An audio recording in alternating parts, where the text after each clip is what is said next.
A weary Keanu Reeves walked into a Texas bank with nothing but a wrinkled check and watched the manager tear it to pieces, calling him a fraud. What no one knew that day, not even Keanu himself, was that he already owned the bank, and that mistake would change lives forever. Before we continue this incredible story, let us know where you're watching from. If you enjoy stories like this, subscribe to the channel, because tomorrow we have another inspiring story you won't want to miss. The glass doors of Lone Star Community Bank swung open with a low creak as a man stepped inside. The morning sun followed him in, spilling light across the tiled floor. He moved slowly, almost cautiously, as if carrying the weight of sleepless nights. His jeans were faded at the knees, his flannel shirt wrinkled from travel, and his boots carried the dust of Texas roads. To anyone watching, he looked like a weary drifter, someone who might be there to beg for a few dollars or argue over overdraft fees. But this man was Keanu Reeves, though no one in the room recognized him. The lobby was crowded for a Monday. Retirees waited with deposit slips. A young mother tried to calm a restless toddler, and two men in business suits whispered over a loan application. Behind the counter, the hum of printers and clatter of keyboards set the rhythm of the morning. For most, it was just another day. For Keanu, it was something else entirely. He had driven overnight, determined to deliver a check himself rather than send it through attorneys or financial managers. The check represented $6 million, earmarked for a children's cancer foundation in Texas, a cause that clung to his heart because of memories he rarely spoke. About memories of his sister Kim's battle with leukemia decades earlier. Keanu approached the counter quietly, waiting for the next available teller. His posture was humble, his face calm, but his eyes carried the weariness of someone who had been through storms. Unseen, he was patient, standing in line without complaint as customers shuffled forward. Finally, a voice rang out across the lobby. Next, called Marcus Hale, the branch manager who had chosen to man a teller window that morning to show his staff he was still hands-on. Marcus was in his mid-50s, with graying hair slicked neatly to the side, a pressed shirt under a vest, and a look that carried authority. He prided himself on sniffing out fraudsters and enforcing rules with precision. He believed he'd seen every trick in the book, and he relished catching people who dared to test his bank's defenses. Keanu stepped forward and slid the handwritten check across the counter. The paper was plain, the signature steady but not flamboyant, and the amount written in careful ink, $6 million. In the memo line, it read, "For Children's Cancer Relief Fund." The moment Marcus's eyes landed on the numbers, his face twisted with disbelief that quickly turned into disdain. He glanced up at the man standing across from him, taking in the flannel, the tired eyes, the unshaven jawline. To Marcus, it was laughable. "Sir," Marcus said, his voice dripping with sarcasm, "you expect me to believe this?" He held up the check between two fingers like it was trash. "A handwritten check for $6 million? In this branch? From you?" Keanu met his eyes, but spoke softly. "Yes, please, just process it. It's important." Marcus let out a sharp laugh, loud enough that heads turned from the waiting chairs. "Important? What's important is protecting this bank from scams like this." He leaned forward, lowering his voice, but keeping the bite. "Do you think I'm some fool who cashes playground checks? This is ridiculous." A ripple of whispers moved through the lobby. Customers craned their necks to watch. Some shook their heads, assuming it was another scammer trying his luck. An older man muttered to his wife that people had no shame. The young mother shielded her toddler from the tension, while a teenager waiting with his grandfather smirked at the unfolding scene. To them, it was entertainment. To Keanu, it was humiliation, though he refused to let it show. "I'm not asking for special treatment," Keanu said calmly. "Just run it through your system. You'll see it's real." Marcus slammed the check flat on the counter with his palm, his patience evaporating. "No, you'll not waste this bank's time with your charades. We don't process garbage, and we don't tolerate fraud." His voice rose, echoing off the marble walls. "Security!" He barked toward the corner of the lobby. Gasps spread through the crowd. A guard shifted uneasily near the entrance, waiting for a command. Keanu didn't flinch. His shoulders remained relaxed, his tone steady. "Please, it's for the hospital, for the children." That only seemed to inflame Marcus further. He shook his head in disgust. "Hospital. Children don't insult me. You think throwing noble words into a fake check makes it believable? Do you have any idea how insulting this is to the hardworking people in this bank?" And then, without a moment's pause, Marcus tore the check clean down the middle. The sound of paper ripping cut through the lobby like a blade. He tore again, then again, until the fragments fluttered onto the counter like confetti. $6 million. Reduced to scraps in seconds. Keanu stared at the pieces, but did not move to gather them. His jaw tightened, his eyes softened with resignation, and in that quiet moment, he looked less like a man scorned and more like someone who had seen disappointment too many times before. A hush fell across the room. Even the customers who had sided with Marcus moments earlier now shifted uncomfortably. Something about the man's silence, his refusal to argue, unsettled them.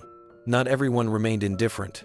From behind another counter, Elena Cruz, a young teller barely 8 months into her job, froze as she watched. She had been raised in a working-class family, taught to treat everyone with dignity. And as she looked at the stranger standing calmly amid humiliation, she felt a gnawing certainty something was terribly wrong. Keanu bowed his head slightly, as if in quiet acknowledgement of the moment, then turned without another word. He walked toward the exit, his boots clicking softly against the tile. The torn fragments of his generosity remained scattered behind him, dismissed as trash. Elena's gaze followed him until the door shut and the sound of his footsteps faded into the street outside. In her chest, she felt a pull of unease, as though she had just witnessed a mistake that would haunt the bank forever. And yet, the man who had been dismissed as nothing walked out with a dignity no one could tear apart. The lobby remained frozen after Keanu's quiet departure. Customers shifted in their seats, whispering in uneasy tones. Some felt a sting of shame, realizing they had joined Marcus in dismissing the man as a fraud. Others stared at the torn pieces on the counter, tiny fragments of a generosity they would never know. Marcus straightened his vest and dusted his hands as though he had rid the bank of a pest. "That's how you handle crooks," he muttered proudly. He turned to his assistant manager, Janet, who stood stiffly by the side. "One less problem to worry about. This branch has a reputation to uphold." Janet opened her mouth to speak, but stopped. Something in her eyes betrayed doubt, though she had worked under Marcus long enough to know arguing was useless. Elena, still behind her station, felt her pulse racing. She had seen customers lie before, but something about this man had been different. His eyes hadn't darted nervously, his voice hadn't cracked. He hadn't begged, threatened, or blustered. He had asked calmly, almost with dignity. And when the check was destroyed, he hadn't argued.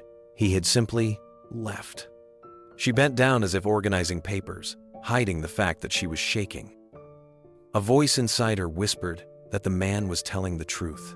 She remembered the quiet sorrow in his tone when he mentioned the hospital. That was not the voice of a fraudster. That was the voice of someone carrying a burden. As Marcus marched back to his office, basking in his imagined triumph, Elena glanced once more at the door, where the stranger had disappeared. She didn't know his name yet, but she knew, deep in her gut, that the bank had just made a terrible mistake. Outside, Keanu stepped into the harsh Texas sunlight. He paused on the sidewalk, letting the noise of the city wash over him. Cars passed, horns blared, people hurried by without a glance. He didn't look back at the bank. He had learned long ago that dignity was not measured by how the world treated you, but by how you carried yourself through it. He reached into his pocket, pulling out a folded piece of paper, an itinerary with the hospital's name circled at the top. He thought of the children who were waiting, of doctors who had already promised more than their resources could deliver. $6 million could have changed everything.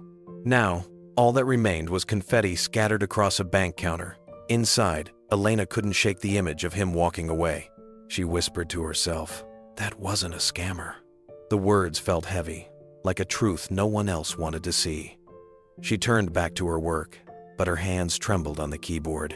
What no one knew, what not even Keanu knew, was that the torn check wasn't just money lost. It was the first spark in a chain of events that would transform the bank, its people, and countless lives forever.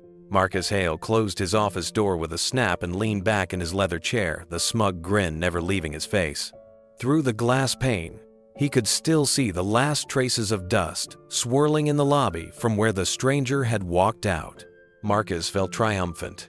In his mind, he had saved the bank from embarrassment and possible fraud. He tugged at his vest, satisfied, and muttered under his breath, $6 million handwritten? I wasn't born yesterday. On his desk, however, the reality of his branch told another story. A thick stack of quarterly reports waited for his attention. The pages were filled with red numbers, charts trending downward, and notes from corporate demanding explanations. Loan defaults had risen by nearly 15% in the last year. Customer complaints were flooding the hotline at record levels, with some clients threatening to move their accounts to larger digital-first banks. Profit margins were collapsing, and every new report carried the same warning in bold letters: performance under review. Marcus pushed the papers aside with irritation. He told himself the problems weren't his fault. The economy was rough. Customers were entitled. Online competitors had unrealistic advantages. He prided himself on running a tight ship, rules enforced, no exceptions. If the bank was sinking, it wasn't because of him. It was because everyone else had gone soft. A knock on the door interrupted his thoughts. Janet Walsh, his longtime assistant, stepped in carrying another folder. Janet was in her 50s, dependable, practical, and far more perceptive than Marcus ever realized. She had watched him for years, keeping his calendar organized, smoothing over his sharp edges with customers, and cleaning up the messes he left behind. Today, her face carried concern. "Marcus," she said gently, "I think we need to talk about this morning." He waved her off without looking up. "Already handled. Another scammer, another problem solved. If anything, I should get credit for protecting us." Janet shifted uncomfortably, holding the folder tighter against her chest. "I don't know if that was just another scammer. Something about the way he carried himself." Marcus cut her off with a sharp laugh. "Carried himself? Janet, please. Did you see his clothes? Did you see his face? He looked like he hadn't slept in a week. That man was either desperate or delusional. Either way, not my concern." She hesitated. Still, the customers saw everything. People were whispering in the lobby. A scene like that, it doesn't help our reputation. Marcus leaned forward, his grin tightening into a scowl. "Our reputation is built on strength. Customers come here because they know I don't tolerate nonsense. You think people respect banks that let anyone waltz in with a check scribbled out on notebook paper? No. They respect discipline." Janet didn't argue further. She had tried before, and it never went anywhere. Instead, she placed the folder on his desk. Corporate sent over another reminder. They want a full response on our customer satisfaction numbers. They're not good. Marcus barely glanced at it. "I'll deal with it later. Right now, I'm more interested in showing my staff what happens when people try to play us." Out in the lobby, however, not everyone was convinced. Elena Cruz sat stiffly at her teller station, her hands still trembling from what she had witnessed. Elena Cruz tried to focus on her screen, but the numbers blurred. She typed the same account information twice before catching her mistake, her mind drifting back to the man who had stood at Marcus's counter. The silence in his voice haunted her. Most scammers she had seen in her short months at the bank grew louder when challenged, desperate to convince staff of their lies. But this man had done the opposite. He had accepted humiliation without a word. That wasn't the behavior of a con artist. She pushed her chair back and stood, excusing herself for a quick break. In the small employee lounge, she sat at one of the round tables and pulled out her phone. Her hands shook as she typed the words into the search bar.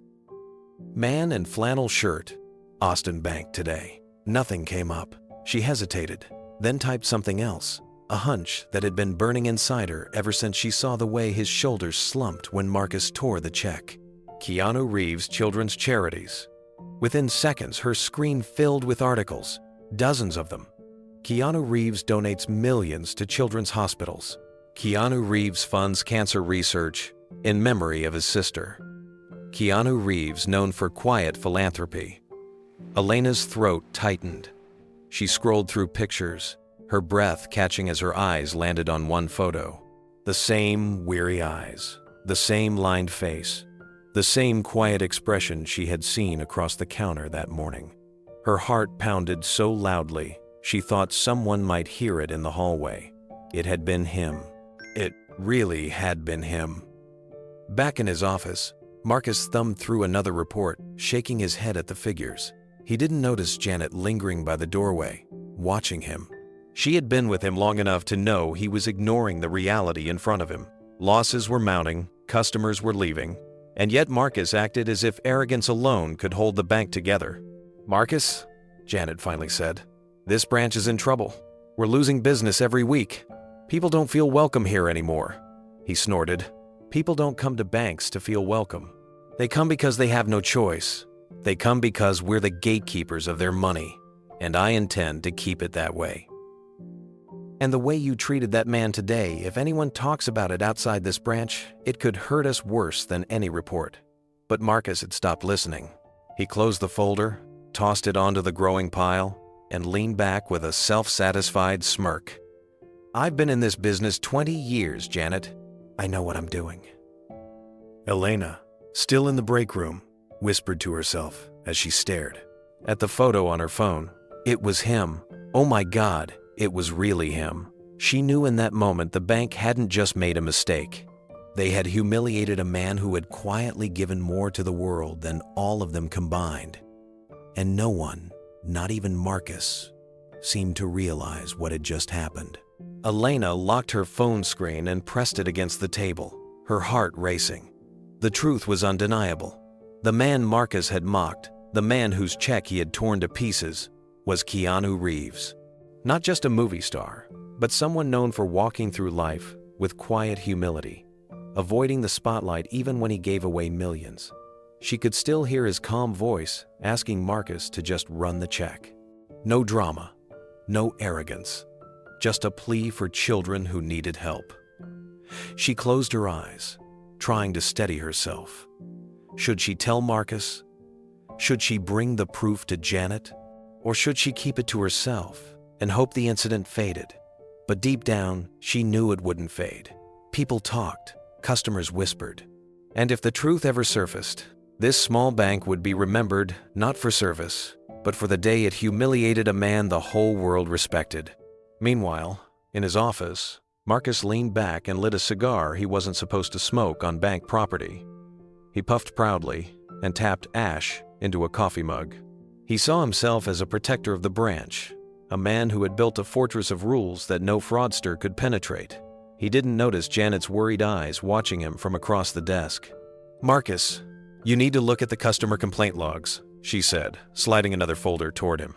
"There are patterns here. People say you're too harsh. They say this branch doesn't feel welcoming. That matters, Marcus." He waved her off with the cigar. "Complaints always happen when you enforce rules. Customers hate hearing no. I've heard it all before." Janet pursed her lips. "But corporate is paying attention. They're not happy."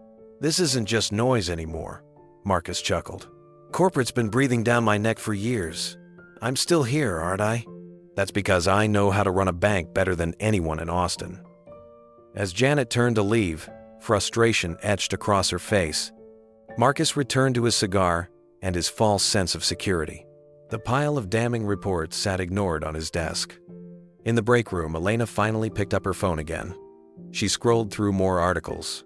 Photos of Keanu with hospital staff, standing with children in wheelchairs, visiting wards quietly without cameras. Donations he had made in silence, uncovered only when foundations released statements. Tears pricked her eyes as she thought of the $6 million Marcus had shredded without a second thought. Elena whispered, "If people knew what just happened, they'd never forgive us." Her phone buzzed with a new article link. Keanu Reeves spotted in Austin this week, rumored to be meeting with local charities. She stared at it, her stomach sinking. There would be proof, sooner or later. People would connect the dots, and when they did, Lone Star Community Bank would be at the center of a storm. Elena placed the phone back into her pocket, a single truth burning inside her. The bank had just destroyed not only a check, but its own future. The bell above the door jingled as Keanu Reeves stepped into a quiet Austin diner. The space smelled of fresh coffee and buttered toast. A jukebox in the corner hummed softly with an old country tune, and the hum of conversation was low, like the distant rustle of wind. Keanu chose a booth in the back, sliding into the cracked leather seat. A waitress with tired eyes and a kind smile approached. "What'll it be, hun?" she asked. "Just black coffee, please," he replied softly. When the mug arrived, steaming and dark, Keanu wrapped his hands around it and stared into the surface. The events at the bank replayed in his mind, but not in the way one might expect.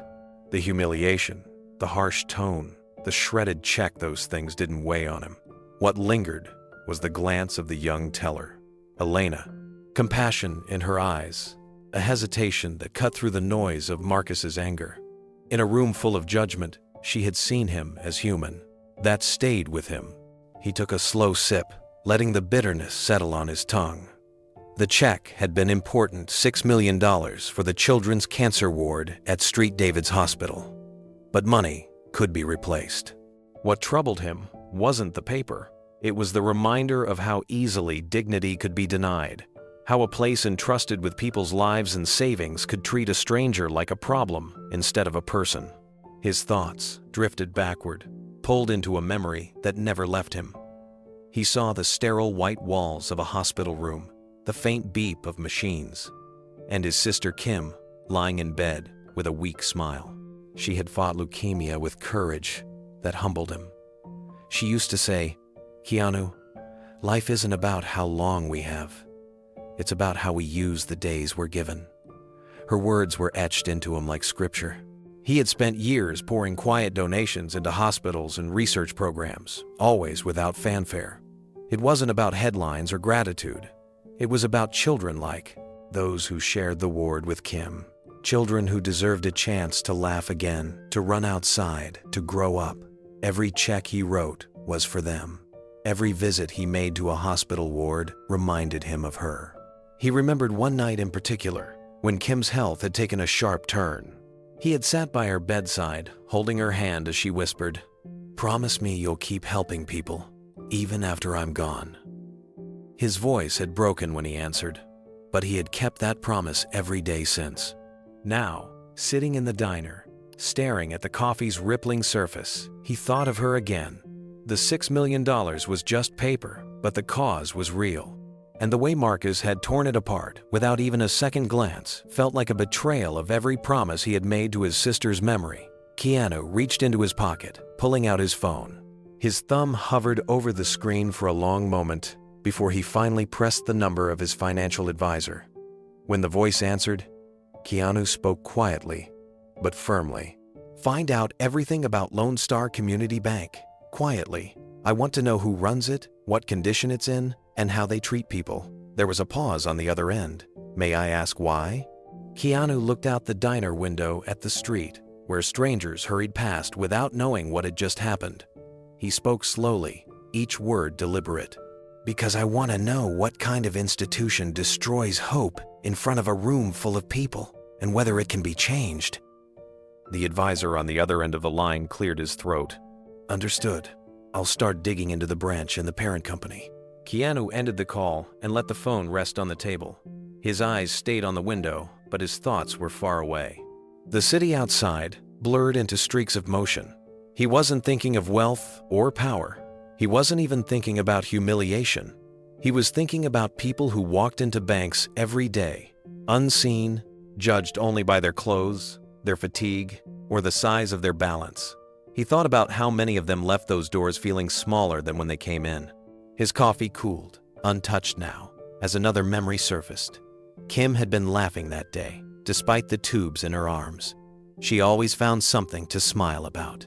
A nurse had entered with balloons, and she had grinned at Keanu. "See? Even the smallest thing can brighten a day. Promise me you'll always do small things for people." He had nodded, not realizing at the time that she was handing him a mission he would carry for the rest of his life. He didn't fight with headlines or announcements. Instead, he gave quietly. Millions slipped into research grants, equipment for children's wards, scholarships for families who couldn't pay their bills. His name rarely appeared in the stories because he never asked for it to. Kindness, he believed, should never be about recognition. That was why the incident at the bank stung in a way he hadn't expected. Not because his pride had been wounded, but because the check hadn't been for him. It had been for children whose names he would never know, for families who would never see his face. The bank hadn't just insulted him, it had stood in the way of help reaching those who needed it most. The waitress stopped by his booth. "Need a refill?" Keanu blinked and offered her a faint smile. "No, thank you." His voice was steady, but his thoughts churned. He imagined the bank manager's face again, the certainty with which he had dismissed him. Marcus had seen a stranger in worn clothes and assumed the worst. Keanu wondered how many others had been turned away by that same cold arrogance. How many single mothers had been denied a chance to explain their situation. How many elderly customers had left confused and dismissed. How many young people had been scolded instead of guided. He tapped his finger against the table. It wasn't revenge he was after. Revenge would have meant exposing Marcus, humiliating him in the same way he had humiliated Keanu. But humiliation solved nothing. What mattered was whether the institution itself could change. For years, Keanu had been fascinated by human behavior not just on screen, but in real life. He believed people revealed their truest selves in how they treated those they thought could offer them nothing. Today had been proof of that. A test. Almost. And while Marcus had failed, Elena had passed without knowing it. She had seen him. She had cared. Keanu's reflection deepened. Maybe, he thought, that was where the answer lay, not in tearing down institutions, but in lifting up the right people within them. Keanu leaned back against the booth, his hands wrapped loosely around the cooling coffee cup. His reflection in the window looked older than he felt inside. His eyes carried fatigue, yes, but also resolve. He thought of Kim again, her laughter echoing in his mind. The way she used to squeeze his hand and whisper about courage. She had taught him that dignity mattered most when life was at its hardest. Sitting in that diner, he felt the weight of that lesson pressing against his chest. He imagined what she would say if she had been with him at the bank that morning. She wouldn't have been angry. She wouldn't have cursed Marcus or demanded retribution. She would have tilted her head, given him that knowing smile, and said, "Kay, don't focus on the man who couldn't see you. Focus on the ones who did." He thought of Elena, the flicker of compassion in her eyes, the quiet unease she had shown. That moment mattered more than Marcus's cruelty. He exhaled slowly. The check was gone, but his mission wasn't. He pulled out his notebook from the inside pocket of his flannel shirt and jotted a single line. "Remember, dignity first, always." His pen lingered on the page, and then he wrote again. "Change begins where arrogance blinds people to kindness." The waitress passed by again, dropping off the bill though he had barely touched his drink. He left cash on the table, more than enough to cover it. A silent thank you for her patience. When he stood to leave, he felt the stillness in his decision. It wasn't anger fueling him, it was clarity. Outside, the air was brisk, carrying the smell of city traffic and street food from a vendor down the block. He slid on his sunglasses and walked slowly toward his car.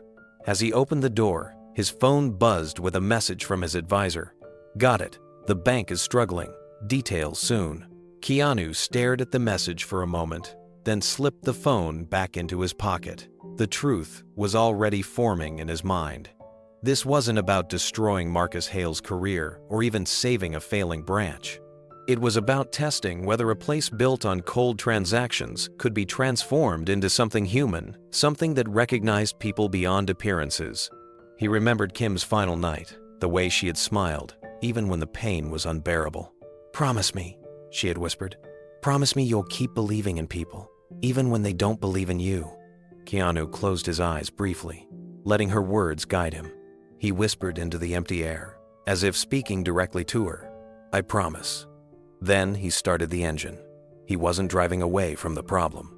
He was driving toward it, quietly, deliberately, ready to uncover everything about the bank that had shown him arrogance, and to see if it could be reshaped into something worthy of the people it served. 2 days after the incident, the bank's fluorescent-lit lobby was quieter than usual. Marcus Hale walked through the doors with his usual air of self-importance, nodding stiffly to the guard at the entrance. He still carried the smug satisfaction of what he believed was a victory, having protected his branch from fraud. But out beyond the walls of Lone Star Community Bank, something had already begun spreading that Marcus didn't know about. It started with a blurry screenshot. Someone in the lobby had discreetly raised a phone during the altercation. The picture showed Marcus mid-motion, tearing a piece of paper in half, his face twisted in irritation. Across the counter, the figure of a tired-looking man stood silently, shoulders slightly slumped. The photo wasn't sharp, but it was clear enough to set the internet ablaze once it landed on Twitter. The caption read, "Did a Texas bank manager just rip up Keanu Reeves' check?" Within hours, the post was shared thousands of times. Memes sprouted almost instantly.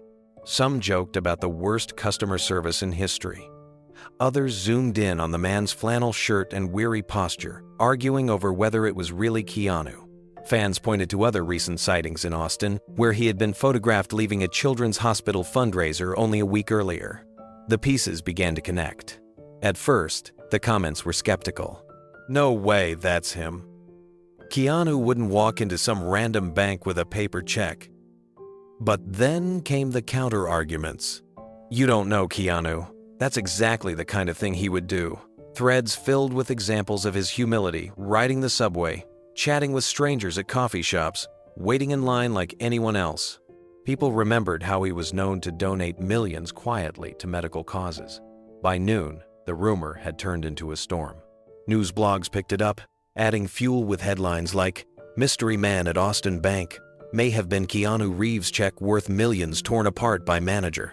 Local radio stations discussed it, callers debating whether it could really be true. The story had all the elements people craved: an arrogant manager, a misunderstood star, a mistake that could change everything. Back at the branch, Marcus sat smugly in his office, sipping coffee and reviewing loan applications. Janet entered cautiously, holding her tablet, her lips pressed together in a line, worry etched across her face. "Marcus," she began carefully, "have you been online today?" He looked up, irritated. "No. Why?" She turned the tablet toward him, showing the Twitter post. The blurry image stared back at him, accompanied by thousands of mocking comments.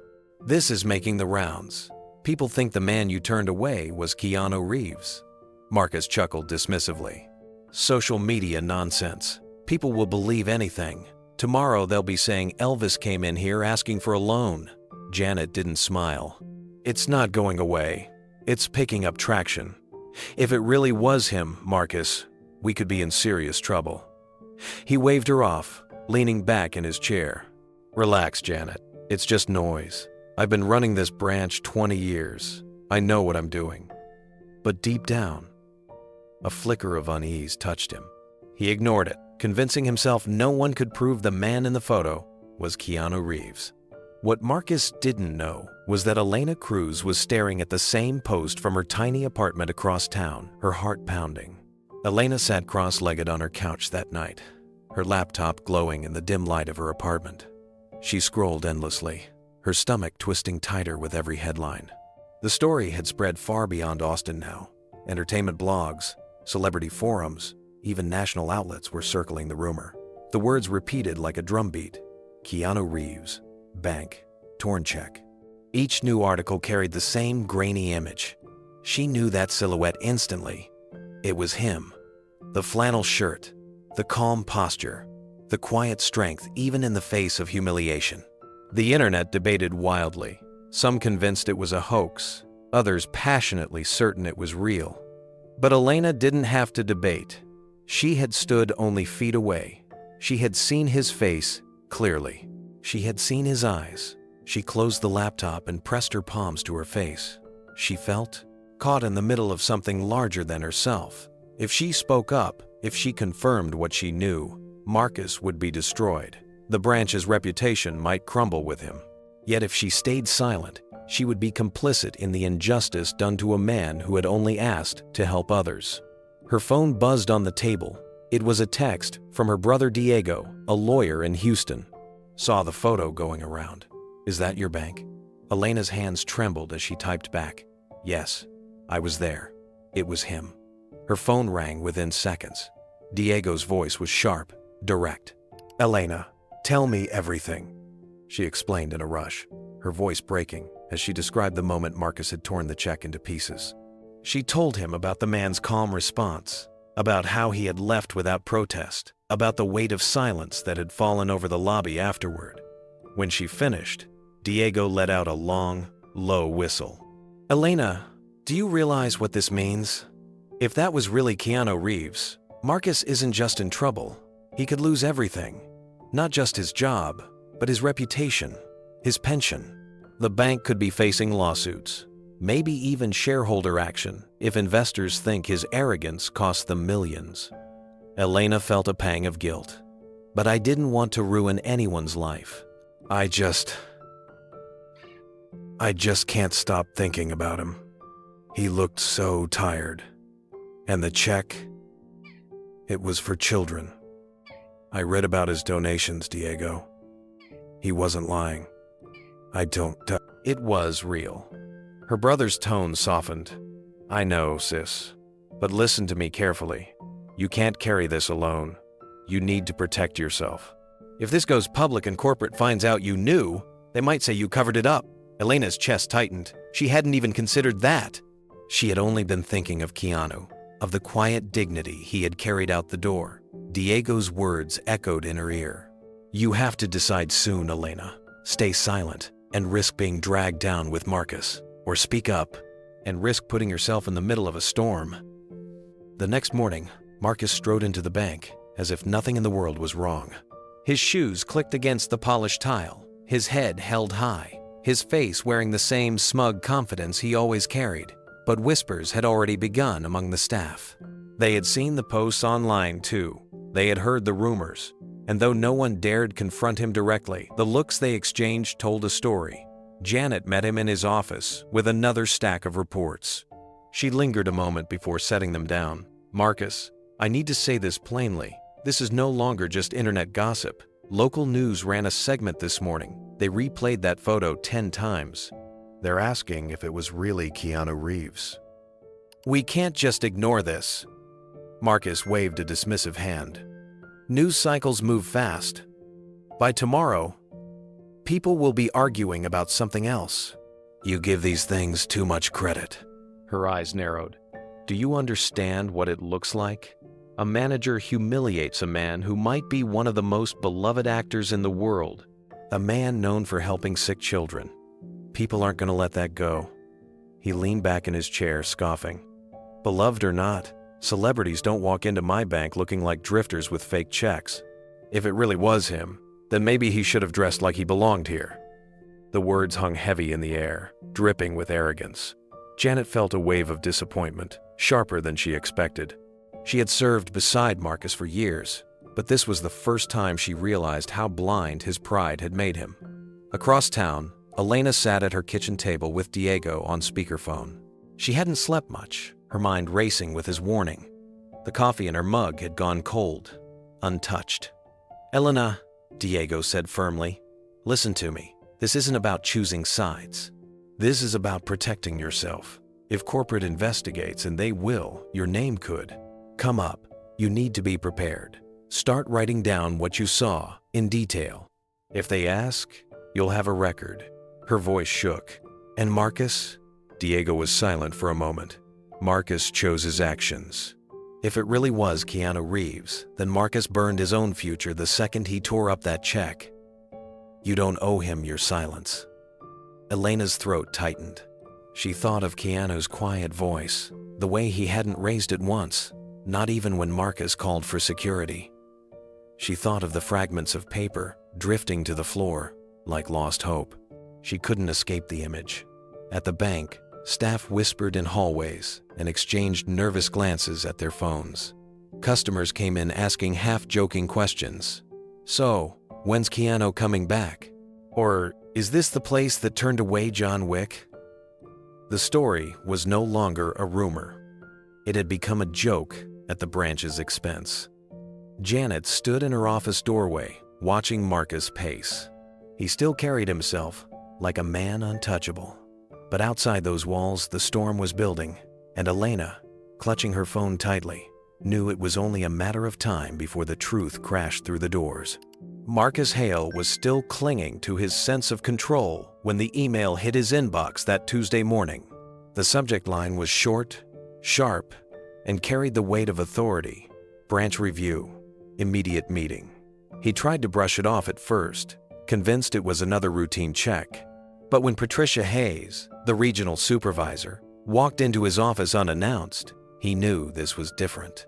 Patricia was in her mid-40s, sharp-eyed, with the crisp tone of someone who had climbed the corporate ladder by never missing a detail.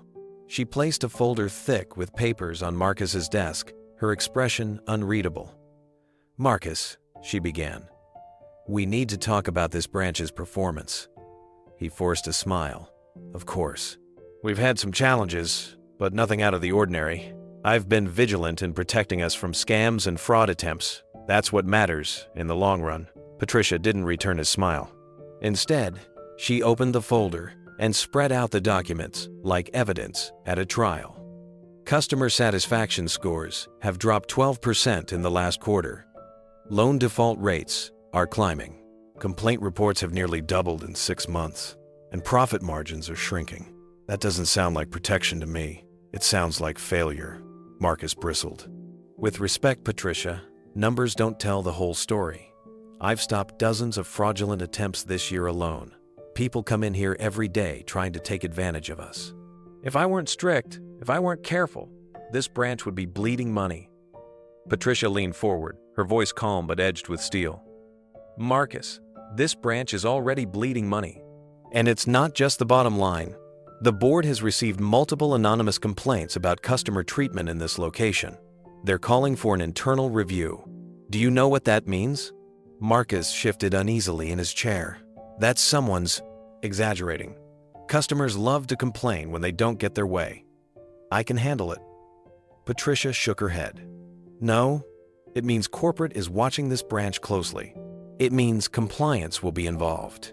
It means your decisions are under a microscope." Marcus opened his mouth to argue, but found himself hesitating. For the first time, the weight of her words pressed through his arrogance. Anonymous complaints, internal review. His stomach tightened. Patricia didn't let him breathe. "You've been here a long time, Marcus.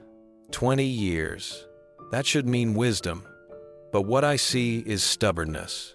I see a manager so obsessed with appearing strong that he's forgotten what strength really looks like." Her words cut through the silence. Outside the office door, employees exchanged glances as if they could feel the confrontation through the walls. Elena, sitting at her teller station, caught pieces of the raised voices. She bit her lip, her heart pounding. She had made her anonymous report days ago, never expecting it to reach corporate so quickly. Inside the office, Marcus tightened his jaw. "I've run this branch by the book for 2 decades. I won't apologize for enforcing standards." Patricia closed the folder with a snap. "Then maybe the book needs to be rewritten." The tension hung thick in the air. Marcus didn't know it yet, but his grip on the branch was slipping fast. Marcus shut the door behind Patricia as soon as she left. His hands clenched into fists. The air in his office felt heavy, suffocating. He sat down, staring at the pile of reports she had left on his desk, but the numbers blurred in his vision. Anonymous complaints, an internal review. The words rattled around his mind like loose coins in a jar, impossible to ignore. Janet knocked softly before stepping in. She looked hesitant, like someone approaching a man standing at the edge of a cliff. "Marcus, are you all right?" He forced a chuckle. "Of course, just another overreaction from corporate. They've been spooked by social media nonsense, that's all. It'll blow over." She frowned. "I don't think it will." Patricia seemed serious. "This isn't just about one incident. People are talking about how we treat customers. That matters. Marcus leaned back in his chair, a thin smile tugging at his lips. Customers complain when you don't give them what they want. That doesn't mean we're wrong. It means we're strong enough to say no, Janet sighed, her disappointment clear. Or it means we've forgotten that we're in the business of serving people. Marcus, when was the last time you really listened to someone who walked through that door? Her words stung more than he let on. He dismissed her with a wave of his hand, muttering something about keeping standards. But as she left, his chest tightened. He knew she was right, though he'd never admit it aloud. Out on the floor, Elena tried to focus on her work. Each customer transaction felt heavier than usual, her thoughts drifting back to the confrontation she'd overheard. She had never intended for things to spiral this far. She only wanted the truth to be known that what happened to Keanu Reeves was wrong, humiliating, and deeply unfair. But now Marcus's career, and perhaps the future of the branch, hung in the balance. She felt the weight of it pressing on her, a mix of guilt and conviction battling inside her chest. Her brother Diego's words echoed in her mind. If the man was really Keanu Reeves, that manager could lose everything. Elena wondered if Marcus deserved to lose everything. He had been cruel, yes, but hadn't he also spent 20 years serving the bank? She shook the thought away, remembering the look on Keanu's face as the check was torn apart. Quiet resignation, humility wrapped in pain. That image convinced her she had done the right thing. Marcus emerged from his office later that afternoon, striding across the printing lobby with his usual stiff-back posture. But his eyes darted nervously at every whisper, every phone lifted in someone's hand. He felt like the whole branch was conspiring against him, even if no one said it out loud. For the first time in years, Marcus Hale didn't feel like the man in control. He felt like the man being watched. While Marcus battled paranoia in Austin, a very different conversation was unfolding miles away in a quiet office overlooking the city skyline. David Lang, Keanu's trusted financial advisor, sat behind a laptop scrolling through page after page of corporate filings, quarterly reports, and market data. He had spent years handling Keanu's charitable donations and investments, but this assignment carried a sharper edge. Keanu's instructions had been simple. Find out everything about this bank, quietly. The more David dug, the more the picture darkened. First, National Bank of Austin was in trouble. Deep trouble. The documents revealed a steady decline in revenue over the last 5 years. Competition from online banks and credit unions was eating away at their customer base. Loan defaults had nearly doubled in the past 12 months. Several branches had already closed, and whispers about further downsizing circulated among investors. The stock price of the bank's parent company had slipped almost 20% in the last quarter alone.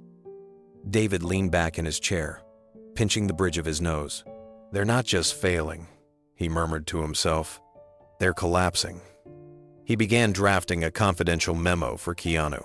In it, he laid out the numbers plainly. Customer satisfaction at historic lows, rising operational losses, a shaky reputation, now worsened by an incident that had gone viral, vulnerability to acquisition due to the steep drop in market value. He added one more line that made him pause before typing. If positioned correctly, this bank could be purchased outright with minimal lace. Resistance. The idea wasn't revenge, not in Keanu's mind. David knew that. Keanu had no interest in humiliating anyone. His focus was always on transformation, on using his influence to turn broken systems into something more humane. Still, David couldn't ignore the irony. The very bank that had dismissed him, insulted him, and shredded his check was now dangling on the edge of ruin. And Keanu had both the means and the will to save it. That evening, David called Keanu. The actor listened in silence as the facts spilled out, sipping his coffee slowly in the diner booth where he had been brooding days earlier. "They're weak," David said bluntly. "Another year like this, and they'll be desperate for a buyer. With the right offer, you could take control. It wouldn't even raise eyebrows. It would look like a lifeline." Keanu's response was quiet, deliberate. "I don't want to punish them, David, but a bank that treats people like that, Maybe it's time someone reminded them what dignity looks like. If they can't do it on their own, then maybe we help them remember. David nodded, though Keanu couldn't see it over the phone. The path was becoming clear. A broken institution. A man with the power to change it. And the small spark of compassion from a single teller that had set all of this in motion. The bank lobby had gone quiet after closing, but Elena remained at her desk, staring at the glow of her computer screen. Most of the staff had left hours ago, their laughter fading into the evening air. She couldn't bring herself to go home. Not yet. Something heavy pressed on her chest, refusing to let her move on from the day's events.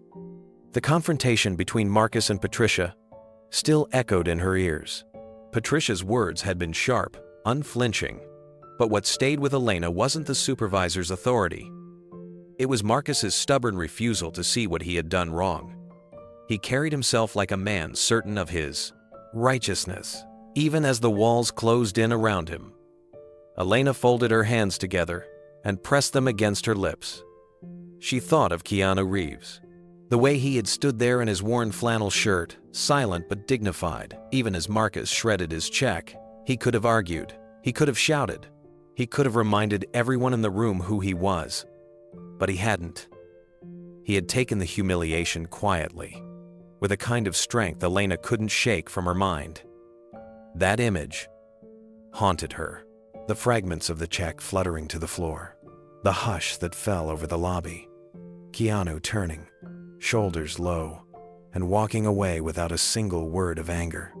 It wasn't weakness, she realized. It was grace. Now, alone in the dim office, she opened a blank document on her computer. The cursor blinked, expectant, waiting for her to put words to the turmoil inside her. She typed slowly at first, her fingers trembling.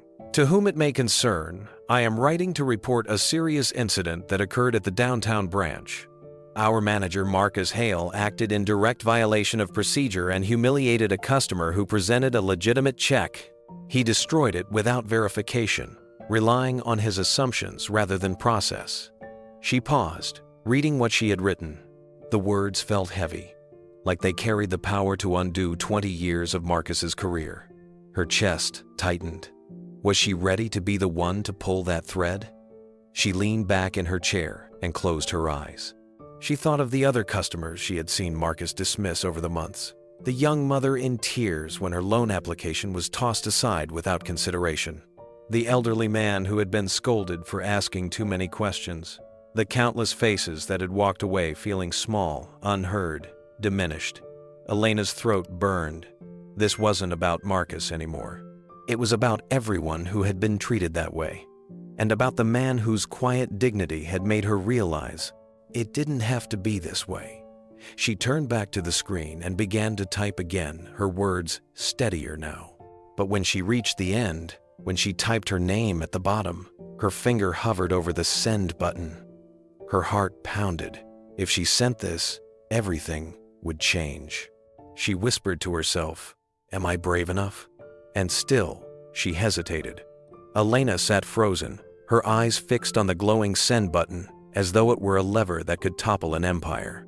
Every instinct inside her warred with another. She wanted justice. She wanted fairness.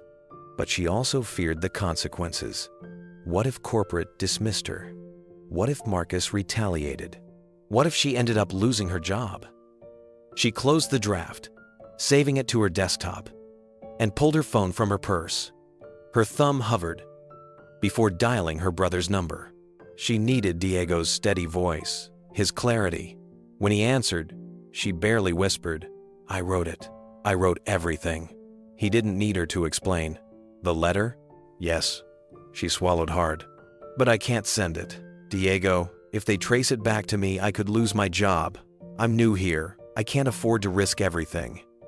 There was silence on the line before Diego spoke with measured calm.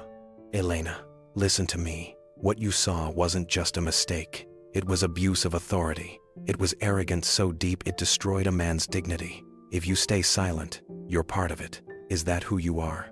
Her throat tightened. "I don't want to destroy Marcus's life. He's worked here forever. What if I'm wrong? What if?" "You're not wrong," Diego cut in gently. "You told me about the man." "You said he didn't protest. He didn't scream. He just walked away. That was Keanu Reeves. Elena, do you know what it means, if you're right? That check wasn't just money." "It was meant for people who need it, and Marcus tore it up because of his pride." The words pierced her like arrows. She remembered the softness in Keanu's eyes, the way he had looked at her just for a second, like he knew she had seen the truth of him when no one else did. "I'm scared," she admitted. "I know," Diego said quietly. "Courage isn't about not being scared. It's about doing the right thing anyway. You don't need to send it tonight. Sleep on it. But if you believe in fairness, Elena, you know what you have to do." After they hung up, Elena sat in the dark apartment, the glow of her laptop still filling the room. She opened the letter again and read every word, slowly, carefully. Each sentence felt like it carried a weight greater than herself. Her hand trembled as she hovered once more over send. She thought of Keanu's shoulders as he walked out of the bank, of the quiet heartbreak in his step, of the lives that money might have saved. Her lips pressed together. She whispered into the silence, "I can't let this stay hidden." And yet, when the moment came, she clicked save instead of send. Not tonight. But something inside her told her the choice was far from over. The apartment was silent, except for the hum of the refrigerator in the corner. Elena sat curled on the couch, laptop on her knees, staring at the saved draft she hadn't sent. Her chest felt hollow. She had wanted to be brave, but when it came to pressing that final button, her courage had faltered. She closed the laptop and rubbed her eyes. Maybe Diego was right. Maybe she just needed rest. Tomorrow would bring clarity. She stood, stretching, when her phone buzzed with a new notification. She glanced down, expecting another news alert about the viral photo. Instead, her breath caught in her throat. It was a LinkedIn message. Her hands shook as she unlocked the screen. The sender's name glowed like something unreal. Keanu Reeves. For a moment she thought it had to be fake, some imposter, but the verified badge sat beside his name. Her pulse raced as she opened the fund. Message. "Hello, Elena. I don't know if you remember me, but I was at your bank recently. I wanted to thank you. In a moment when others chose judgment, you showed kindness. That meant more to me than you can imagine. If you're willing, I'd like to speak with you directly." Elena's heart slammed against her ribs. She reread the words 3 times, hardly able to believe them. Her mouth went dry. He remembered her. Out of all the faces that had looked at him that day, he remembered her. Her mind tumbled through questions. How did he find her profile? Why reach out to her, of all people? She had done nothing more than look at him with sympathy. Yet somehow, that simple act had reached him. Her fingers hovered over the keyboard. She could barely type, her hands trembling. She wrote back, "Mr. Reeves, of course I remember. I'm honored you would reach out. I'm just sorry for what happened at the bank. It wasn't right. I'd be glad to speak with you." She pressed send before she could overthink it, her entire body buzzing with adrenaline. The phone buzzed again almost instantly. His reply was short, but it stole her breath. "Thank you, Elena. Let's talk tomorrow evening. I'll have my assistant arrange the details. Until then, know that your kindness didn't go unnoticed." She dropped the phone onto her lap, covering her mouth with both hands. Tears blurred her vision.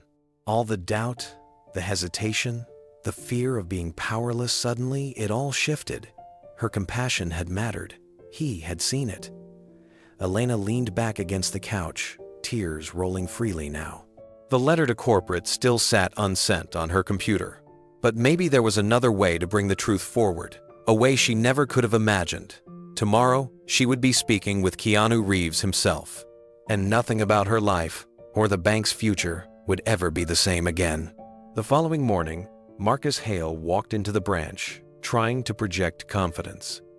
He adjusted his tie, squared his shoulders, and greeted the staff with the same stiff smile he had practiced for years. But his routine was shattered the moment he entered his office. Waiting inside was a man he didn't recognize at first. A tall figure in a dark gray suit, silver hair cut short, eyes sharp and analytical. Mr. Hale, the man said, rising slightly from Marcus's chair. Thomas Bradley, corporate compliance. His tone was clipped, professional, with not a hint of warmth. Marcus froze in the doorway. Compliance? What brings you here without notice? Thomas gestured toward the chair across the desk. Sit.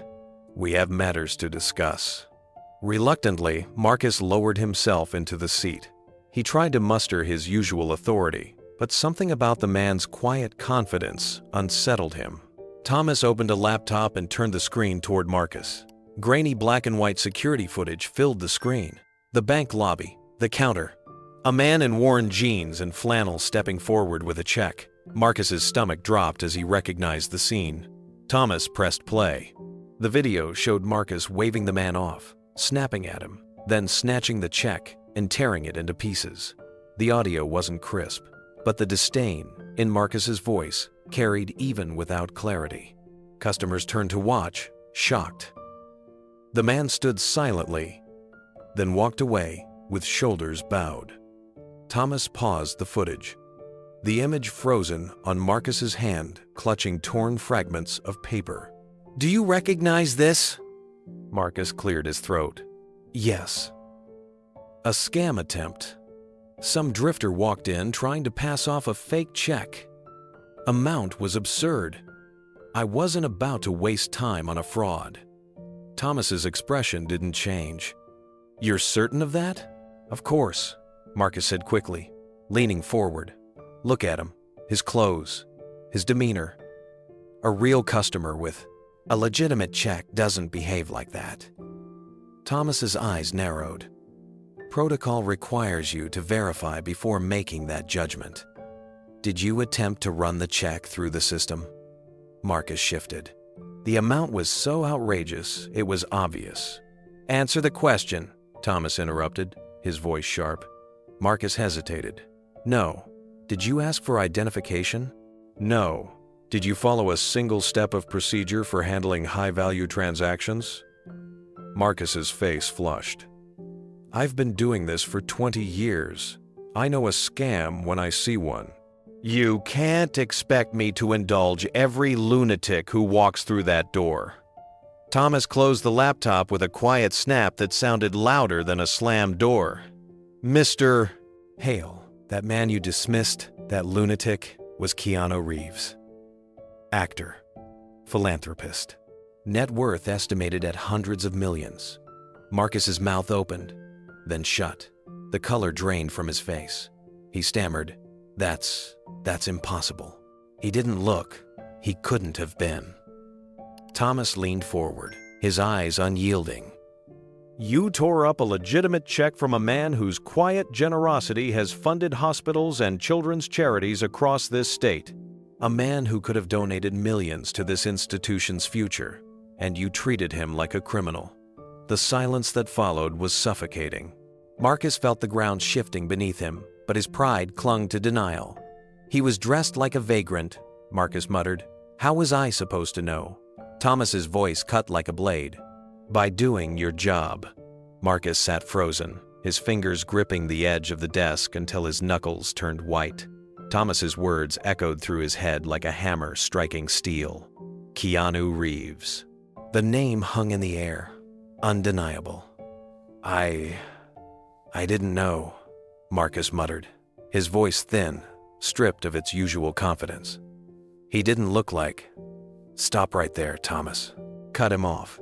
His tone was firm, but not raised. Authority radiated from the calmness. That's your problem, Mr. Hale. You judged him by what you thought a wealthy man should look like. By appearance. Not by fact. That isn't professionalism. That's arrogance. Marcus swallowed hard, sweat prickling at his collar. His mind scrambled for excuses. Do you realize how many scams I've stopped? Do you understand the pressure this branch is under? If I ran verification on every suspicious check, we'd be drowning. You are drowning, Thomas snapped, pushing the file folder across the desk. Loan defaults up, complaints piling high, customer satisfaction in freefall. And now this, an incident already spreading online. Whether you realize it or not, You've handed the board a perfect excuse to push you out." Marcus's chest tightened. He had weathered audits before. He had endured tough quarters. But this was different. This was personal. This was humiliation, played on repeat across social media. He leaned back, his voice barely audible. "I never thought it was really him." Thomas stood, collecting his laptop. "You didn't think at all. That's the problem." He paused at the door. "Corporate will continue the review. I suggest you prepare for consequences." When the door shut, Marcus slumped in his chair, his breath shallow. For the first time in 2 decades, he felt his authority slipping through his fingers. Meanwhile, across the lobby, Elena's phone buzzed quietly in her pocket. Her heart skipped. She had been waiting since the night before, wondering if Keanu would truly reach out. She excused herself, stepping into the break room, her hands trembling as she answered. "Hello," she whispered. A gentle voice came through the line. "Elena, this is Keanu Reeves. Thank you for speaking with me." Her knees nearly buckled. She gripped the counter for balance. "Mr. Reeves, I don't know what to say. I'm so sorry for what happened here. It wasn't right. You didn't deserve that." There was a pause, then a quiet chuckle. "You don't need to apologize. You weren't the one who tore up the check. In that moment, you were the only person who looked at me with kindness. That meant more than you know." Elena's eyes filled with tears. She turned toward the wall, whispering, "I didn't do anything. I just couldn't look away." "That's the point," Keanu said softly. "Most people did look away, but you didn't. And that small choice matters." The sound of his calm, grounded voice poured into her like a lifeline. She realized then that the weight she carried wasn't just guilt, it was responsibility. He remembered her, and he believed her kindness had mattered. Marcus remained in his office long after Thomas left, staring at the frozen image of the security footage still burned into his mind. His reputation, his authority, the 2 decades he had given to the bank, everything felt like it was slipping away. He told himself it wasn't fair, that one mistake couldn't erase years of service, but the hollow sound of those words did little to calm the panic building in his chest. Every whisper outside the door felt like a dagger. He imagined Elena telling the others, imagined Janet questioning his leadership, imagined Patricia Hayes writing her final report. The walls of his office felt smaller than ever, pressing in on him. For the first time in his career, Marcus wasn't sure he had the strength to fight back. At that same moment, Elena sat quietly in the break room, clutching her phone as Keanu's steady voice continued. "I know you feel caught in the middle," Keanu said gently. "You saw what happened, and now you're deciding what to do with that truth. It isn't an easy place to be." Elena swallowed hard. "I wrote a letter to corporate. I wanted to tell them everything, but I couldn't send it. I was too afraid." There was silence for a moment. Then Keanu spoke with quiet conviction. "Fear is natural, but doing nothing because of fear, that's what allows people like Marcus to keep treating others that way. You don't have to make the decision tonight, but know this, your voice matters. What you saw matters." Tears welled in Elena's eyes. "Why are you thanking me? I didn't save your check. I didn't stand up to him." "Because compassion isn't measured by volume," Keanu replied. "It's measured by presence." In that moment, you chose not to look away. And that gave me something more important than money. A reminder that kindness still exists. Elena pressed a hand to her chest, her breath uneven. His words sank deep into her, filling the space her fear had left empty. Keanu's voice softened. "You'll know when the moment comes. When it does, trust yourself. You'll make the right choice." The call ended, leaving Elena staring at the phone in stunned silence. She felt changed, steadied, as though a part of her she doubted had finally been acknowledged. Back in his office, Marcus leaned forward, burying his face in his hands. He had always prided himself on control, but now everything seemed beyond his grasp. He told himself he still had time, that he could spin the narrative, that corporate would side with his years of service. Yet deep down, a sinking certainty grew. He had underestimated a man he should never have dismissed, and the fallout was only just beginning. The storm that had been brewing quietly behind the scenes finally broke in the middle of the night. While Marcus Hale tossed and turned in his bed, haunted by visions of torn paper and Thomas Bradley's unforgiving stare, deals were moving at lightning speed on trading floors and private calls. David Lang, Keanu Reeves' advisor, had orchestrated it all with precision. Using a network of brokers and shell entities, they began buying up stock in the bank's struggling parent company. Each share was acquired silently, carefully, so as not to raise alarms. By sunrise, Keanu Reeves, known worldwide for his humility and generosity, had become the majority shareholder in the very institution that had humiliated him days earlier. The irony was staggering, but for Keanu, it wasn't about irony, it was about opportunity. Rebecca Sterling, the bank's CEO, arrived at her downtown office just after 7 in the morning. She was known for her calm demeanor, but when her assistant rushed in with a trembling voice and a printout of the shareholder registry, Rebecca's hands froze mid-air. "You'd better sit down," the assistant whispered. Rebecca scanned the paper, her eyes locking on the name that stood out among the faceless corporations and hedge funds. Keanu Reeves, 51% ownership. She blinked, convinced she was reading it wrong. This has to be some kind of mistake." "No mistake," her assistant replied softly. "It cleared at opening bell. He owns us." Rebecca sat back slowly, her mind spinning. First, the viral scandal of a manager humiliating a man who might have been Keanu Reeves. Then, the growing pressure from compliance and investors. And now, this, the very man at the center of the controversy, had just purchased control of the entire organization. Within the hour, her phone rang. She answered with a measured tone, but her pulse quickened as soon as she heard the voice on the other end. "Good morning, Miss Sterling. This is Keanu Reeves. I'd like to request a personal meeting with you today, if possible." Rebecca took a slow breath, trying to maintain composure. "Mr. Reeves?" "Yes, of course. We can clear my schedule." "When? And where?" "I'll come to you," Keanu said simply.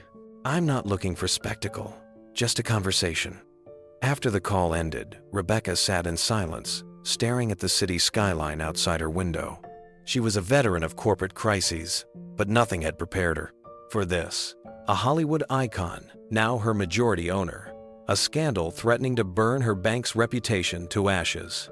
And a single meeting that could decide whether the institution survived or collapsed. As the minutes ticked toward noon, she wondered what Keanu Reeves truly wanted. Revenge? Control? Or something else entirely? By noon, the private boardroom at headquarters had been stripped of distractions. No assistants hovered nearby. No secretaries scribbled notes. Just the long mahogany table, a wall of glass overlooking the city, and the low hum of traffic far below. Rebecca Sterling sat at the head, her fingers pressed together tightly, as though to stop them from shaking. She had negotiated mergers worth billions, but today felt different. Today, she wasn't facing a rival CEO. She was about to sit across from the man who now held the fate of her bank in his hands. The door opened quietly.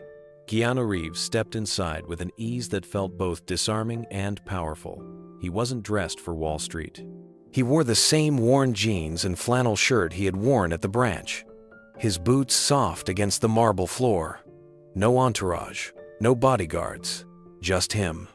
Rebecca stood quickly. "Mr. Reeves, welcome. Please sit."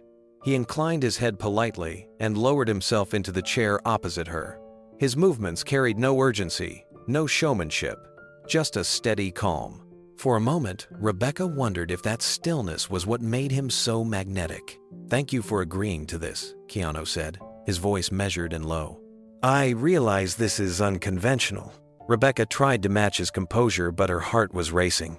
"Unconventional, yes, but you didn't come here just to confirm the paperwork. You own us now. What I don't understand is why." Keanu leaned back slightly, his eyes shifting to the skyline outside. For several beats, silence filled the room. Then he spoke, and each word landed with deliberate weight. I didn't buy this bank for revenge. I didn't come to punish anyone, though some will assume that's my motive. The truth is simpler. I came here to invest in something most businesses ignore: human kindness. Rebecca blinked, caught off guard. Human kindness?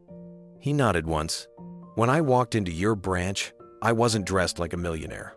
I wasn't seeking attention. I was just a man carrying a check meant to help children fighting for their lives.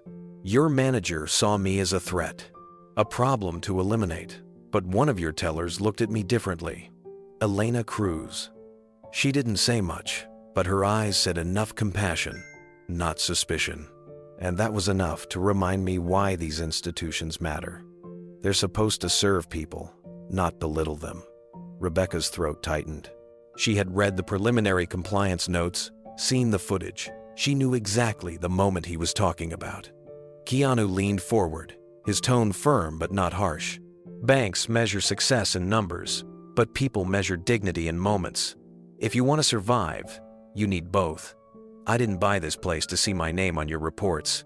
I bought it because I believe this bank can prove something radical: that kindness and profit aren't enemies. Rebecca exhaled slowly. For weeks she had been bracing for collapse, rehearsing explanations for angry shareholders. Now here was a man who could steady the ship with a stroke of a pen, yet spoke not of profits, but of humanity. Mr. Reeves, she said carefully, we are desperate. We've been losing money for years. Our reputation is battered. Our investors are restless. If you have the means and the will to lead us, then I'm ready to stand with you. Keanu's eyes locked onto hers. Then we begin with one promise. Every person who walks through our doors deserves respect first, questions second. That's the foundation. The rest, we'll build on top of it. Rebecca felt the tension in her chest loosen. Relief washed over her, mixed with awe. Then, as of today, Mr. Reeves, you are not just our majority owner, you are our future. For the first time that morning, Keanu smiled. It wasn't the smile of victory, but of purpose. The path forward had been chosen. The next morning, the entire downtown branch was summoned into the main lobby. Employees filed in nervously, whispering in low voices, exchanging anxious glances. Meetings like this rarely ended well. Usually they meant layoffs, cutbacks, or more stern lectures from Marcus Hale. But this time, something was different. There was a tension in the air, sharper and heavier than before. Rebecca Sterling, the CEO herself, stood at the front, flanked by Thomas Bradley from compliance. The sight of corporate's top brass only deepened the unease. Marcus Hale, red-eyed and stiff, stood off to one side, trying to mask the exhaustion that had etched itself into his features overnight. Elena lingered in the back, her hands clasped tightly, her stomach twisting with nerves. Rebecca raised her hand, calling for silence. The chatter died instantly. Her voice carried clearly across the room. I know the past few days have been difficult, she began. This branch, and this company as a whole, has been under scrutiny. Mistakes have been made, and those mistakes have damaged not only our reputation, but also the trust of our customers. Today, I'm here to tell you about a change that will affect us all. The employees leaned forward, bracing themselves. As of this morning, Rebecca continued, her eyes scanning the crowd, this institution has a new majority owner, someone who believes in transformation, in rebuilding trust, and in placing dignity at the heart of everything we do. She took a slow breath. That man is Keanu Reeves. Gasps rippled through the lobby. Several employees exchanged stunned glances, their mouths falling open. Murmurs spread like wildfire. Keanu Reeves? The actor? The man from the video? Wait, he owns us now? Elena's heart leapt to her throat. She had known he was powerful, but hearing it announced publicly, confirmed by the CEO herself, made her knees tremble. Marcus, on the other hand, felt the blood drain from his face, his jaw locked, his body rigid. He could feel dozens of eyes shifting toward him, their whispers suddenly sharper, tinged with judgment. He remembered shredding that check as though it had been yesterday, because it was. He had dismissed a man he thought was nobody, only to discover that nobody now controlled his entire career. Rebecca pressed on, her tone steady but resolute. Mr. Reeves has made it clear that his purpose here is not vengeance, but renewal. He believes we can become something better, an institution where humanity is as important as numbers. That transformation begins today. The room buzzed with disbelief. Some employees looked hopeful, others wary. But all of them knew one truth: the ground beneath their feet had shifted forever. At the side, Marcus's hands trembled, despite his effort to keep them still. He tried to stand tall, but every word Rebecca spoke felt like another crack in the foundation of his authority. And in the back, Elena's pulse quickened. Because as Rebecca finished her announcement, she glanced toward the young teller and added, "Elena Cruz, please stay behind after this meeting." The words hit Elena like a thunderclap. Her breath caught. Every pair of eyes seemed to turn toward her now, curiosity sparking in their stares. She clutched her hands tighter, her mind racing. Why her? As the staff dispersed, their voices rose into a storm of speculation. Some were excited, whispering about what it meant to work for Keanu Reeves. Others were skeptical, worried about what change really meant. But through it all, Marcus Hale remained rooted in place, his face pale, his jaw tight. He felt the walls closing in around him. For years, he had walked these halls like a king, his authority unquestioned. Now, he could feel the whispers cutting into him like knives. He knew what they were thinking. They had all seen the footage. They had all heard Rebecca's words. Keanu Reeves, the man he had called a fraud, the man whose check he had ripped into shreds, was now his boss. His power, his career, his very identity, everything felt like it was crumbling into dust. He staggered back into his office, closing the door behind him, but the murmurs outside still seeped through. He buried his head in his hands, his chest heaving. For the first time in decades, Marcus Hale was no longer feared. He was pitied. Meanwhile, Elena lingered in the lobby, her pulse racing as the last of her coworkers drifted out. Her palms were damp, her legs weak. She couldn't stop thinking about the way Rebecca had said her name in front of everyone, as if she mattered in some profound way. But why? She was just a teller, a 22-year-old at the bottom of the ladder. The sound of approaching footsteps pulled her from her thoughts. She turned, and there he was. Keanu Reeves himself, stepping into the quiet lobby, his presence calm yet commanding. He wore the same humble clothes he always did, but somehow he seemed larger than life, as if the room itself shifted to make space for him. "Elena," he said softly, his voice carrying warmth that steadied her trembling nerves. "Thank you for staying." She swallowed hard. "Mr. Reeves, He raised a hand gently, easing her words. "Please, call me Keanu." Her lips parted, but no sound came out. She felt the weight of the moment pressing down on her. He took a step closer, his gaze steady but kind. "I want you to understand something. The reason I bought this bank wasn't because of Marcus or what happened that day. It wasn't about humiliation. It was about you." Her breath caught. "Me?" "Yes." His voice deepened with quiet conviction. "When everyone else looked away, you didn't. You showed kindness in a place where arrogance ruled. That mattered to me. Your kindness is the reason I bought this bank." Tears welled in her eyes as his words sank in. She pressed a trembling hand to her mouth, overwhelmed. She had thought her compassion was small, almost invisible. But now, standing before him, she realized it had changed everything. The boardroom was silent, except for the ticking of a wall clock. Marcus Hale sat stiffly in his chair, his eyes darting between Rebecca Sterling, Thomas Bradley, and the man whose presence now dominated the room, Keanu Reeves. The sunlight poured through the windows, but Marcus felt only the chill of humiliation tightening around him. Rebecca folded her hands on the table. "Marcus, we've reviewed the footage. We've read the reports. Compliance has already filed its findings. There is no question about what happened. The only question left is what comes next." Marcus's throat was dry. He straightened his tie, trying to summon authority he no longer had. I acted on instinct. I've stopped fraud before. I thought I was protecting this bank. Protocol exists to protect the bank. You ignored it. You humiliated a client who, by every measure, was legitimate. That check you tore up, do you realize what it could have funded? What lives it might have saved? Marcus clenched his fists under the table. I didn't know who he was. This time, Keanu leaned forward, his voice calm but cutting through the air. That's the point, Marcus. You didn't know. You didn't ask. You judged. And because of that, you tore up something meant for children who were fighting for their lives.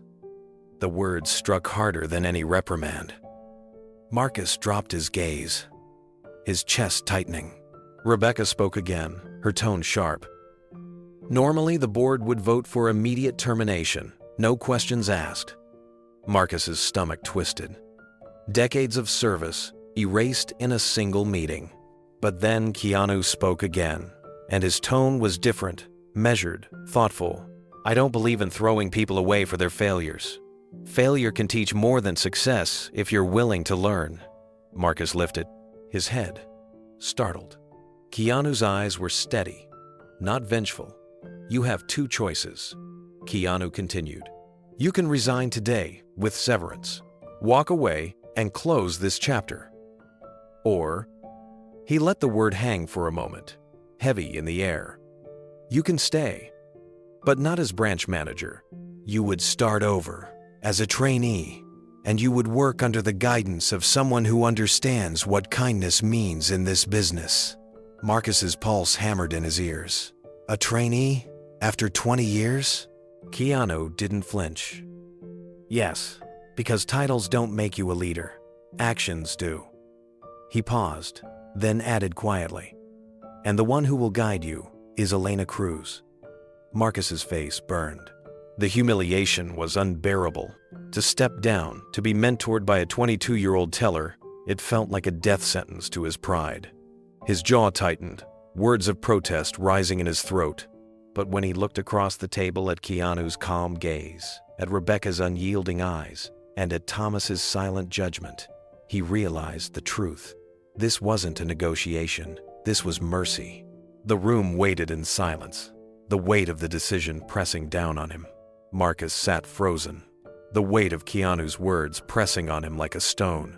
The humiliation of it scraped against his pride. 20 years in the industry, climbing every rung of the ladder, enduring audits, pleasing shareholders, reduced now to a trainee under a teller young enough to be his daughter. The thought made his skin crawl. His voice cracked as he spoke. This is absurd. I've given this bank my life. I've sacrificed weekends, holidays, time with my family, all for this institution. And now you're telling me I should take orders from someone who's been here less than a year? Keanu listened quietly, his expression unshaken. When Marcus finished, Keanu's voice was calm, almost gentle. That's exactly why this lesson matters. You've spent 20 years defending the institution, but somewhere along the way, you forgot what the institution is for. It's not for the shareholders. It's not for your pride. It's for the people who walk through those doors. The mother, the veteran, the child with a future hanging by a thread. You saw them as burdens. Elena saw them as people. That's the difference. Marcus swallowed hard. His pride screamed at him to stand up and walk out, to take the severance and never look back. But another part of him, a smaller, quieter part, felt the truth in Keanu's words. Rebecca broke the silence, her tone firm but not unkind. Marcus, no one is forcing you. You have a choice, but if you stay, you will need to unlearn everything you thought you knew about leadership. You will need to start over, and Elena will not be your subordinate. She will be your teacher. The words cut deeper than any reprimand. Marcus turned his eyes toward the door, imagining the whispers already spreading through the staff. They would laugh. They would pity him. They would see him as broken. He shook his head. I can't do it. I'll never live it down. Keanu leaned forward slightly, his voice steady but filled with conviction. You're right, you'll never live it down. Not in the way you're thinking. People won't forget. But maybe that's the point. Maybe they shouldn't forget. You have a chance to show them something different. That a man who failed, who fell hard, can still stand back up not by clinging to pride, but by embracing humility. Marcus's jaw clenched. His breathing was ragged, the fight within him tearing him apart. Failure, Keanu continued, his eyes locking onto Marcus's, isn't the end unless you decide it is. It can teach more than success ever will if you're willing to learn. The words hung heavy in the air, and for the first time, Marcus didn't know how to respond. He thought of the viral video, the whispers among his staff, the look of pity in their eyes, and then, against his will, he thought of Elena, the young teller who had seen something in the stranger he had dismissed, the kindness she had shown, the respect she had instinctively given. His chest tightened. Could he lower himself enough to learn from her? Could he endure the humiliation long enough to grow? Silence stretched across the boardroom as Marcus battled his pride. Finally, he whispered, almost to himself, "I don't know if I can."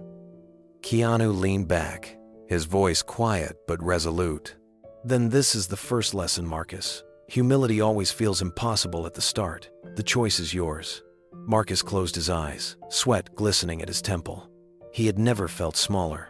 But for the first time in his career, he wondered if smaller was exactly what he needed to be. The announcement came quietly, but carried the weight of transformation. Rebecca Sterling gathered the branch employees again, her tone brisk but hopeful. Effective immediately, Elena Cruz will serve as Director of Customer Experience.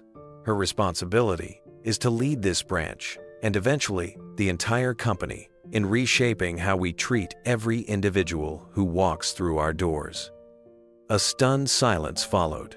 Elena, standing near the back, froze. Her name seemed to echo in the air. Director? She had been a teller only days ago. Her coworkers turned toward her, some with curiosity, others with open disbelief. Rebecca continued, "This promotion is not about years in service or seniority. It is about values. Elena has demonstrated, in ways large and small, what this institution should stand for. Dignity, respect, compassion. Those qualities will guide our future. From this day forward, our measure of success will not only be profit margins, but the way people feel when they leave our doors." Polite applause broke out, hesitant at first, then growing stronger. Elena's cheeks burned as she tried to compose herself. She nodded quickly, humbled, her heart racing. She wanted to shrink back, to insist she wasn't qualified. But when her eyes caught Keanu's calm, encouraging smile from across the lobby, something steadied inside her. Her first day in the new role began not with paperwork, but with people. Elena gathered the staff in the training room, a circle of chairs replacing the usual rows of desks. She spoke nervously at first, her voice trembling, but her sincerity anchored every word. "I know many of you think I don't belong in this position," she admitted. "I'm young. I'm new. But I'm not here to pretend I know everything. I'm here to remind us of something simple. Every customer deserves to feel seen and respected. No matter how they're dressed, no matter what they carry in their hands, every single person matters." Some nodded, cautiously, others crossed their arms. Marcus sat stiffly in the back, his expression unreadable. But Elena pressed on, her voice growing stronger.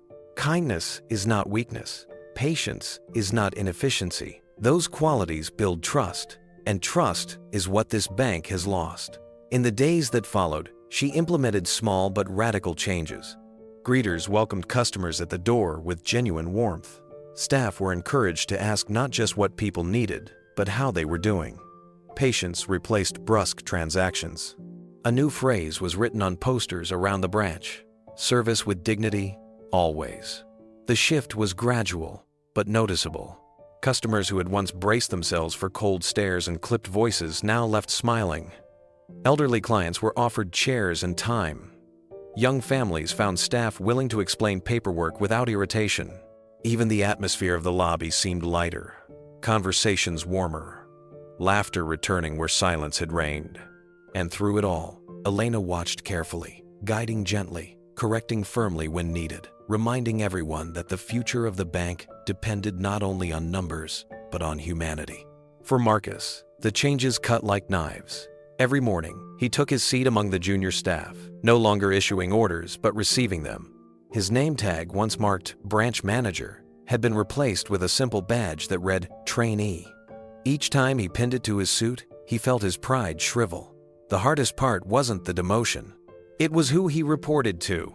Elena Cruz, 22 years old, the very teller he had dismissed as naive, now his supervisor. She led staff meetings with a calm voice and an open heart, speaking of kindness and patience as though they were the most valuable currencies in the world. And Marcus, who had once prided himself on efficiency and authority, was expected to take notes like a student. At first, he resisted in silence when Elena asked for role-playing, exercises, practicing empathy and customer interactions.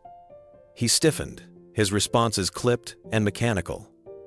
When she asked for feedback, he said little, unwilling to give her the satisfaction of approval. But the customers noticed. One morning, an elderly woman with trembling hands struggled to fill out a deposit slip. Elena stepped forward gently, kneeling beside her to write the details as the woman dictated. Marcus watched, uneasy, as the woman's eyes filled with gratitude. Later, when it was his turn at the counter, he tried to rush another customer through a confusing form. The frustration on the man's face was immediate, and Elena quietly stepped in to help. "Take your time, Mr. Williams," she said warmly. "We're here to make this easier, not harder." The man smiled in relief, thanking her before leaving. Marcus stood there, his jaw tight, feeling the sting of comparison. In the weeks that followed, more of these moments unfolded. A single mother with 2 children came in, her face weary, her patience thin. Instead of hurrying her along, Elena offered a bottle of water for the kids and explained each step of the loan application with gentle clarity. A veteran came in with paperwork for benefits. Elena stood beside him, guiding him through every line until he nodded in understanding. Marcus watched these scenes with conflicted emotions. At first, he told himself it was inefficiency, that kindness was slowing them down. But gradually, he began to see something else those customers returned. They smiled when they entered. They trusted the bank again. Numbers began to shift, not because of stricter enforcement, but because of compassion. Late one evening, long after most staff had gone home, Marcus sat alone at his desk, staring at the stack of files in front of him. He thought back to his first years in banking, when he had believed he was helping people achieve dreams, buying homes, starting businesses, sending kids to college. Somewhere along the way, he had stopped seeing faces and started seeing risks. That night, for the first time in years, Marcus admitted to himself that Elena might be right. The next morning, when she asked him to assist a nervous young couple opening their first savings account, Marcus did something he hadn't done in a long time. He smiled. It felt strange, but it also felt like remembering who he once was. News of the inspection broke like a thunderclap. It came through an official email late on a Tuesday afternoon. The Texas Banking Commission will be conducting an unannounced compliance review of the downtown branch, effective immediately. The staff gathered in the break room, their faces pale as Rebecca Sterling read the notice aloud. "Anonymous complaints have been filed," she explained grimly. "They claim we've abandoned traditional banking standards in favor of untested experiments. The commission wants to see if our new policies are reckless." Whispers broke out at once. Some pointed to the reforms Elena had introduced, the posters about dignity, the longer transaction times, the insistence on empathy as a priority. Others speculated about who might have triggered the review. "It's Harrison Webb," Thomas Bradley muttered under his breath, his jaw clenched. Webb, a rival branch manager from across town, had long resented the attention Keanu's ownership brought. His branch had bled customers since the changes downtown. Filing a complaint was exactly his style. Rebecca pressed on. "The inspectors will arrive this week. We need to be prepared for anything." For the next several days, tension hung heavy in the air. Employees worked with forced smiles, their nerves betraying them. Elena did her best to reassure them, reminding everyone that they weren't doing anything wrong. "We're serving people," she told them gently. That's never a mistake. But even her voice quivered at times. Marcus, still adjusting to his new role as trainee, found himself caught between fear and shame. For years, he had relied on rigid procedures. Now, he wasn't sure if the changes Keanu and Elena had implemented would withstand scrutiny. If the inspectors sided with Webb, it could undo everything. On the morning of the inspection, the branch lobby gleamed, floors polished, counters spotless, staff standing straight in crisp uniforms. Every movement carried an edge of anxiety. At precisely 9 o'clock, 3 inspectors entered. 2 men in dark suits and a woman carrying a leather-bound folder. Their badges gleamed under the lights. Rebecca stepped forward with a polite greeting. "Welcome to First National. We're happy to cooperate fully." They fanned out, observing tellers, reviewing paperwork, asking sharp questions about new policies. Staff stumbled over some answers, terrified of saying the wrong thing. Every laugh, every smile, every pause in service seemed to carry the weight of judgment. Elena did her best to keep everyone calm, circulating through the lobby with steady encouragement. But inside, her stomach was in knots. She knew this wasn't just about paperwork. It was about philosophy. Were kindness and dignity considered strengths in the eyes of regulators or liabilities? Then, just as the morning dragged into tense silence, the glass doors opened again. A hush fell over the lobby as Keanu Reeves himself stepped inside, dressed as humbly as always, carrying a folded check in his hand. No one knew it yet, but the true test was about to begin. The lobby went still the moment Keanu entered. His presence was quiet, almost unassuming, yet it seemed to shift the air itself. He approached the counter with a folded check in his hand, his expression calm. The inspectors turned immediately, their eyes narrowing in recognition. This was no coincidence. They knew they were witnessing something deliberate. Keanu waited his turn in line like any other customer, his boots scuffing softly against the polished floor. When he reached the counter, Elena was there to greet him. Her pulse quickened, but she steadied her voice. "Good morning, sir. How can I help you today?" Keanu unfolded the check slowly and slid it across the counter. Elena glanced down and froze. The number, staring back at her, nearly stole her breath. $2 billion. The figure stretched across the page, written in bold, unmistakable ink. Gasps rippled through the lobby. Staff whispered. The inspectors leaned closer, their pens already scribbling notes. Elena's hands trembled, but she caught herself. She remembered the day Marcus had torn up Keanu's check without a second thought. She remembered his arrogance, his refusal to follow protocol. This was her moment not to prove herself to Keanu, but to prove that dignity and professionalism could exist together. She looked up, meeting his eyes with steady calm. "Thank you, Mr. Reeves. May I please see 2 forms of identification?" The room seemed to exhale at once. The inspectors exchanged glances, impressed already by her restraint. Keanu nodded and produced his passport and driver's license. Elena examined both carefully, cross-checking details against the check. She keyed the information into the system, double-checking the routing numbers, contacting verification services with calm efficiency. Every step was by the book. The silence was heavy, broken only by the tapping of keys and the soft murmur of her voice as she confirmed each detail. Minutes passed, but Elena never rushed. She remained professional, treating the transaction with the same care she would give to any customer. Finally, she looked up, her expression neutral but respectful. "Mr. Reeves, the check is authentic. I'll need final approval from corporate for a transaction of this magnitude, but the process is moving forward." Keanu smiled faintly. "Thank you, Elena. That's all I needed to know." He retrieved the check and tucked it away, turning to leave. The inspectors followed him with their eyes, their pens paused mid-sentence. Then they turned back to Elena. One of them, the woman with the leather-bound folder, stepped forward. "Miss Cruz, you handled that with perfect procedure. No bias, no hesitation, no arrogance. Exactly what compliance demands." Relief washed over the staff. Rebecca's shoulders eased. Even Thomas Bradley allowed himself the faintest of smiles. Elena exhaled slowly, her hands still trembling beneath the counter. She had passed the test not just for Keanu, but for everyone watching. As Keanu disappeared through the glass doors, the inspectors turned to Rebecca. "Your reforms," one said, "may not be traditional, but today prove they are effective. Consider this branch in full compliance." The tension broke, replaced with quiet triumph. And at the center of it all, Elena realized something profound.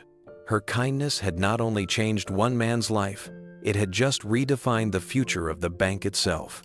The inspectors were still making their rounds when an elderly woman shuffled into the lobby. She wore a faded floral dress, her small purse clutched tightly against her chest. Her eyes darted nervously around the room before she approached Marcus, who stood near the customer service desk. Marcus straightened, his usual instinct to enforce rules tugging at him. But something about the woman's trembling hands stopped him. She looked frightened, not deceptive.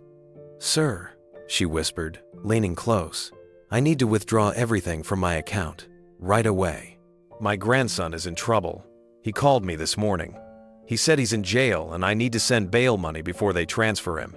Marcus's chest tightened.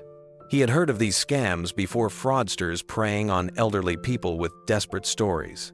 In the past, he might have followed procedure blindly, processed the withdrawal, and considered his job done. But today felt different. He took a slow breath and softened his tone. "Ma'am, can I ask, did your grandson call you directly?" Her eyes flickered. "No," a friend of his called. "He said my grandson was too upset to speak." Marcus nodded gently. "Would you feel comfortable if we called your grandson together, just to make sure?" The woman hesitated, her lips trembling. "But if I don't send the money, what if he's hurt?" Marcus placed a steady hand on the counter, keeping his voice calm. "I promise you, we'll make sure he's safe. But first, let's confirm this is real. Sometimes people pretend to be family to trick good people like you. We'll protect you." The inspectors had drifted closer, their eyes on Marcus. The lobby had gone quiet, the staff watching silently. Marcus led the woman to a small office, Elena trailing behind. Together, they dialed the grandson's phone number.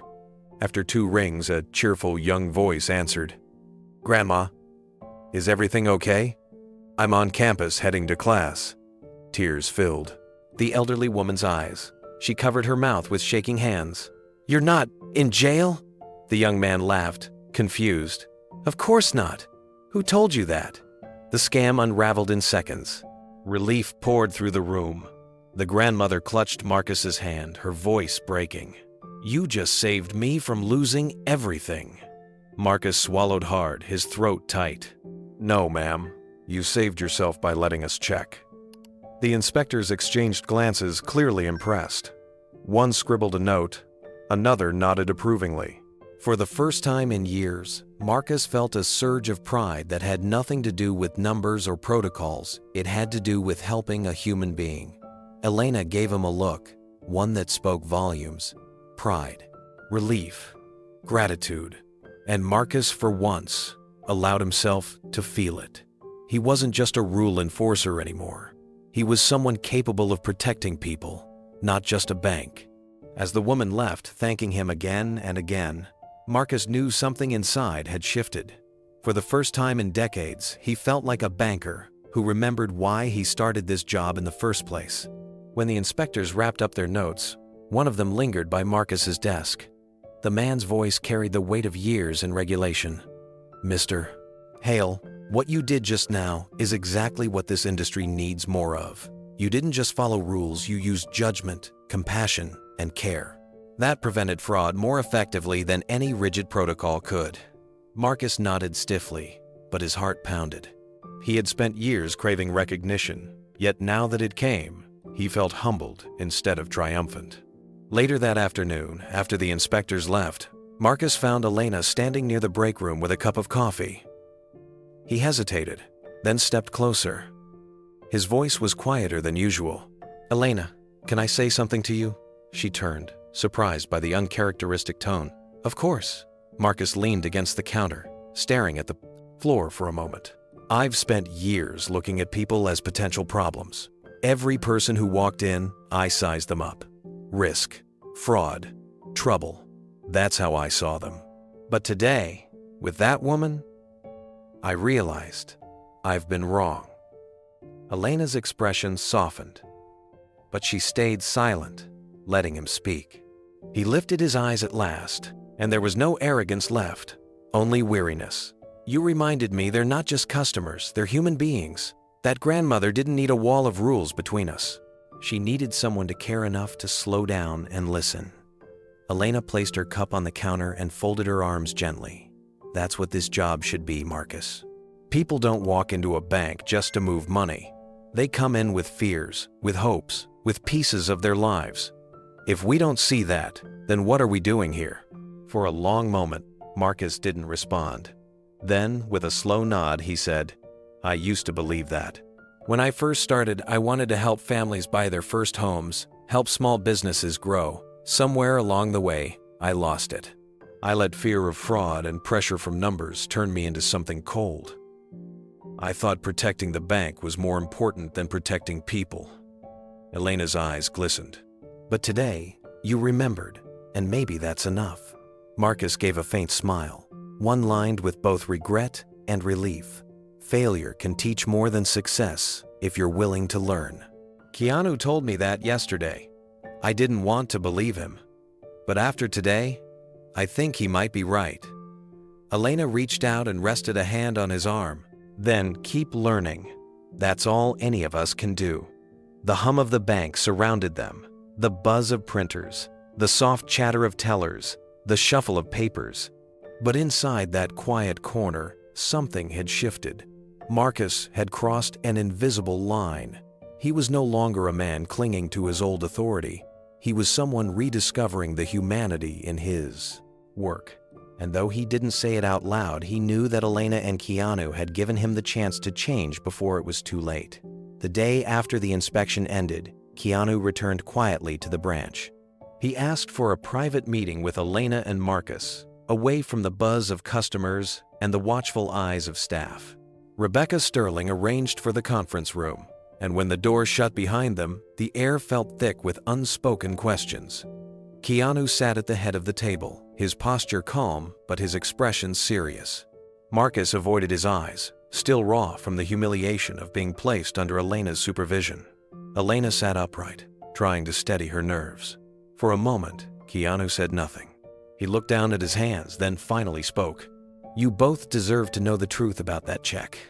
Why it mattered so much. Why I didn't fight when it was destroyed. And why I chose to come back instead of walking away. Marcus shifted uncomfortably. Elena leaned forward slightly, her eyes locked on him. The check wasn't just money. Keanu continued softly. It was meant for a children's hospital here in Texas. A new wing that would have provided advanced treatment for kids fighting cancer. His voice caught briefly, but he pressed on. It was in memory of my sister Kim.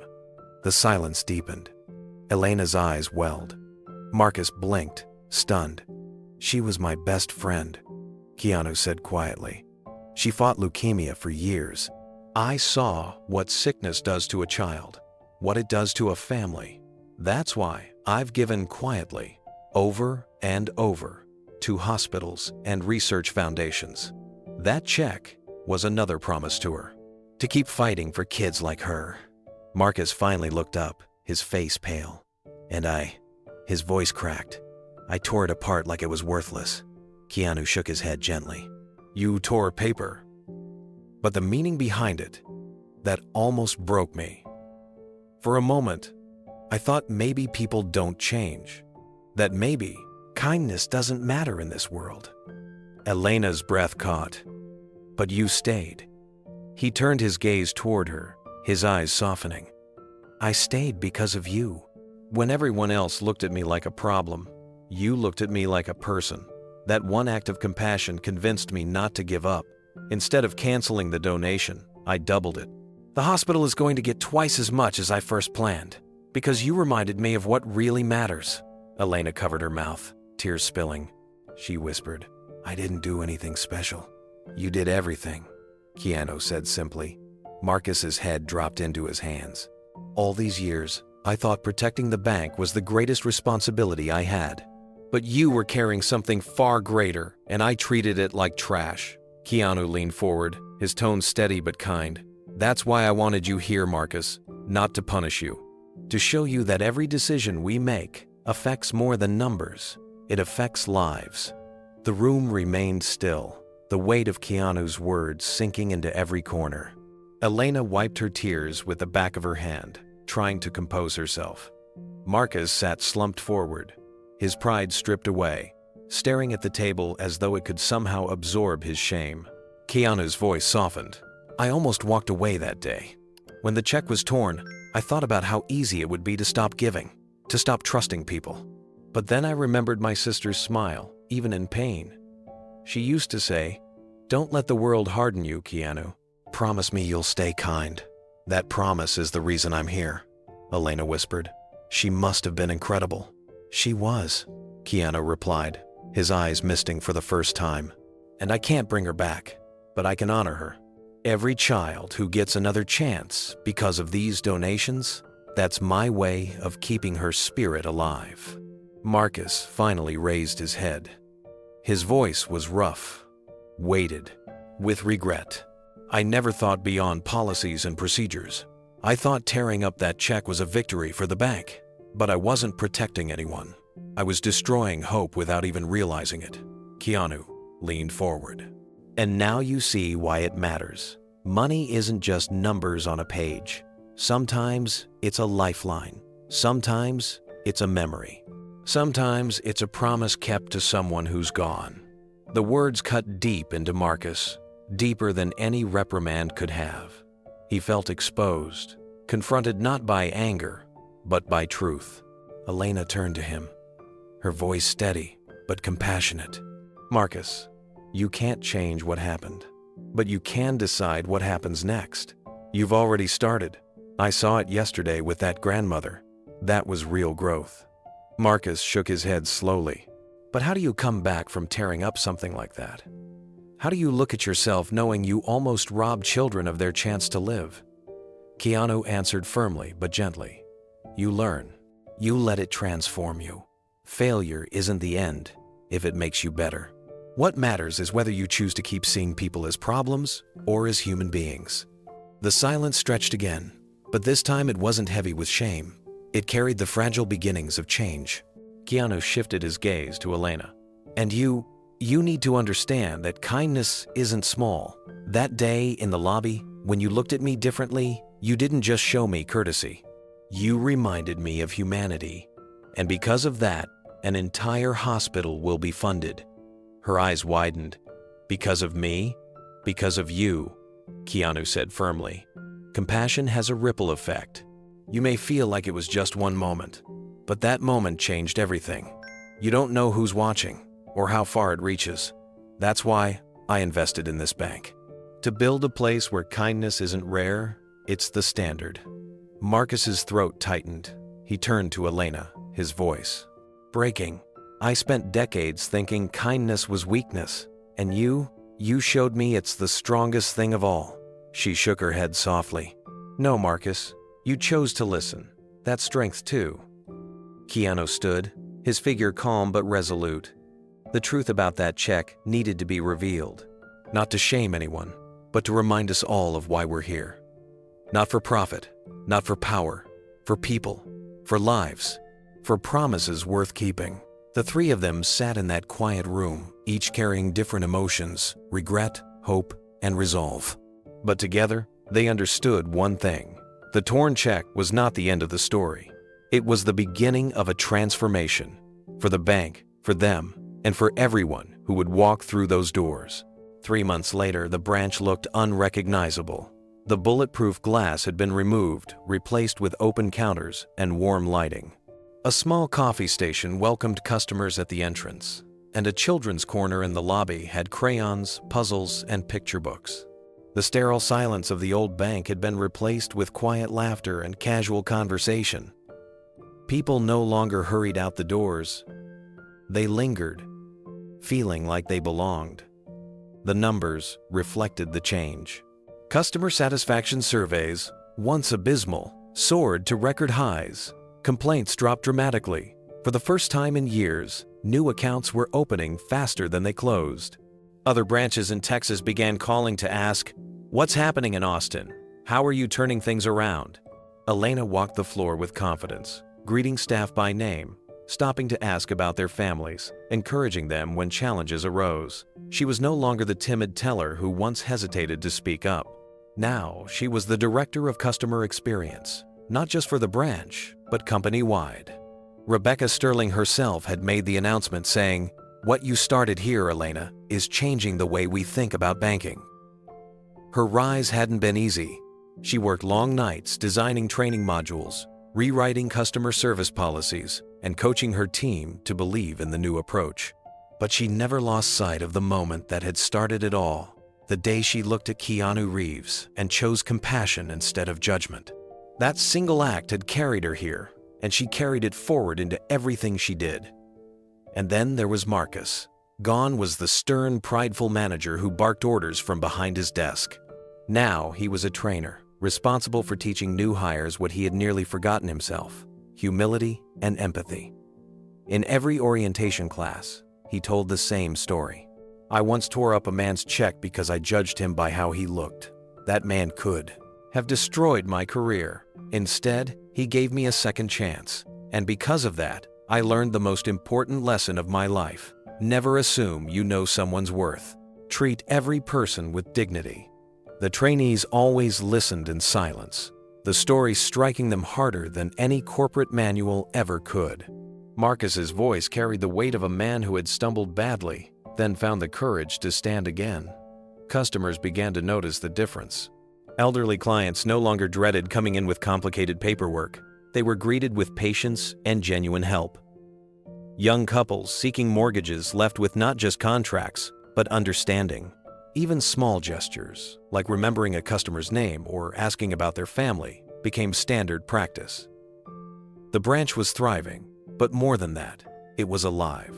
And at the center of it all was the ripple effect of one mistake, one act of kindness, and one decision to rebuild banking on the foundation of humanity. The transformation didn't stop at the Austin branch. Word of the turnaround spread quickly through the company, carried by inspectors' reports, glowing customer feedback, and a steady rise in profits. Other regional managers who had once dismissed the changes as feel-good banking now flew to Austin to study the model firsthand. They walked through the lobby, astonished to see customers chatting comfortably with staff, and left with binders full of notes, eager to replicate what had been built here. Rebecca Sterling knew she had found something rare. At a quarterly leadership meeting, she held up a report and told the room of executives, "The old system kept people compliant. The new system makes people loyal. Loyalty is priceless." She credited Elena directly, praising her vision and determination. Within weeks, Elena was promoted to oversee customer experience reforms across the entire company. For Elena, the weight of responsibility grew, but so did her sense of purpose. She traveled to other branches, meeting tellers, loan officers, and managers, listening to their frustrations and showing them that empathy and efficiency weren't opposites, they could work together. She often repeated one line that had become her mantra: "Every person who walks through the door is carrying a story you don't know. Your job is to respect it." Back at the Austin branch, Marcus had found a new rhythm. Leading training sessions became his redemption. He no longer saw himself as the man who failed, but as the man who could prevent others from repeating his mistakes.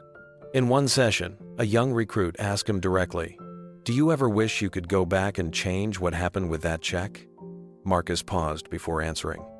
"No," he said slowly, "because if I hadn't failed, I wouldn't be here teaching you this. That mistake nearly ended me, but it also gave me a chance to start over. And sometimes, starting over is the only way forward." His honesty resonated. Employees began to trust him, not because of his title, but because he was willing to admit his flaws. In a world where managers often hid behind authority, Marcus's vulnerability became his greatest strength. The community noticed too. Local newspapers ran features on the branch, calling it the most human bank in Texas. Customers shared stories on social media about tellers who stayed late to help, or trainers who explained processes in plain language instead of jargon. What had begun as whispers of scandal months before had transformed into headlines of praise. One Saturday morning, the branch hosted a small event for families. Children played in the corner with balloons, parents mingled with staff, and a banner hung across the lobby. Community first, always. Elena gave a short speech, thanking everyone for believing in the vision. As she spoke, she glanced at Marcus, who stood at the back with his arms folded not in defiance, but in quiet pride. Later, as the event wound down, Marcus approached her. His voice was low, meant only for her. "You were right, Elena. People aren't problems to be solved.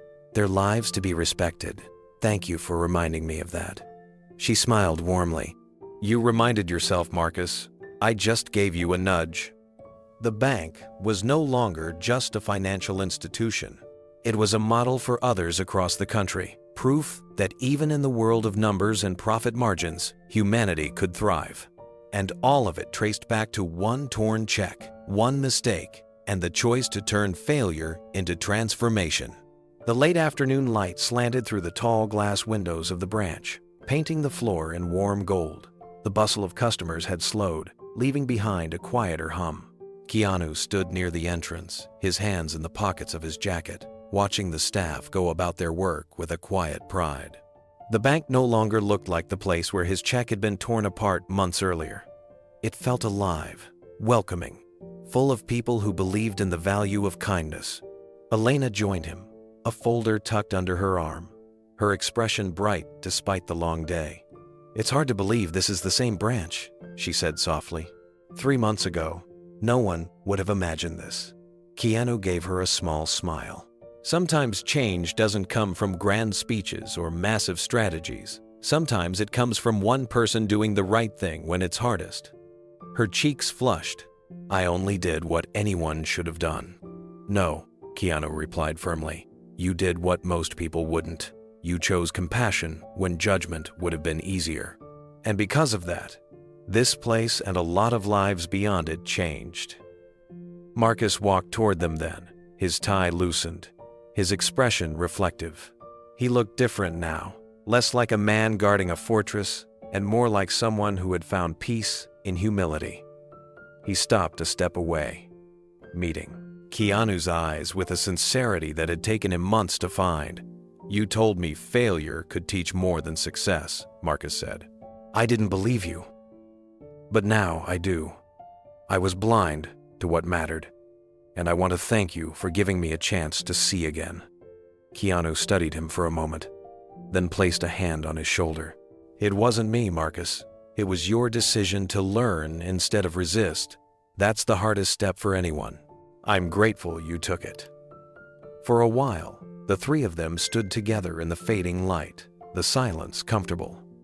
It was not the silence of shame or judgment, but of shared respect. At last, Keanu spoke again, his voice carrying the weight of finality. "A torn check built a better bank. That's the truth of it.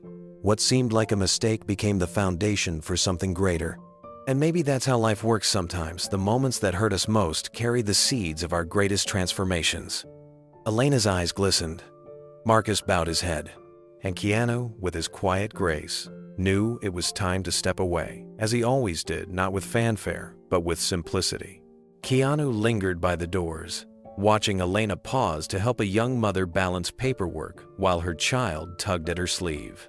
He watched Marcus gently guide an elderly man through setting up online banking, his tone patient, his face softened with empathy.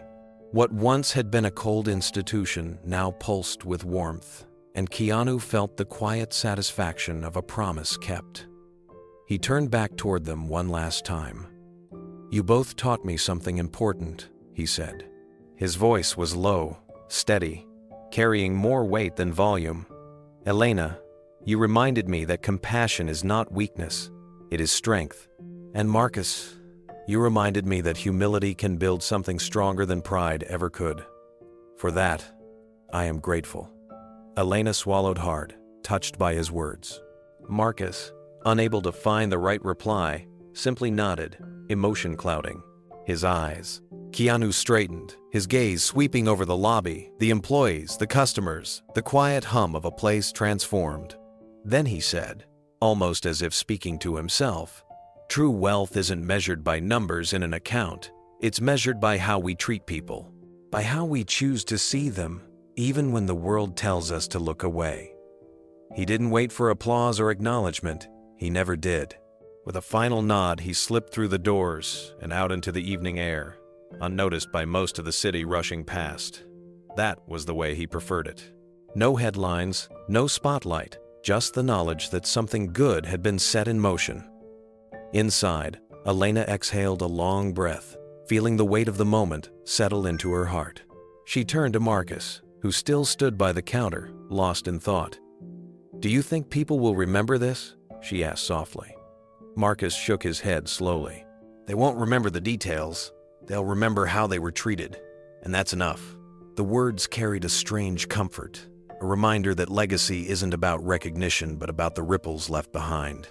In the months to follow, those ripples would spread far beyond Austin. Other banks would adopt similar reforms. New employees would be trained not just in systems and compliance, but in empathy and respect. Customers would share stories of how kindness changed their experience, and those stories would inspire others to expect better, to do better. All of it had begun with one torn check.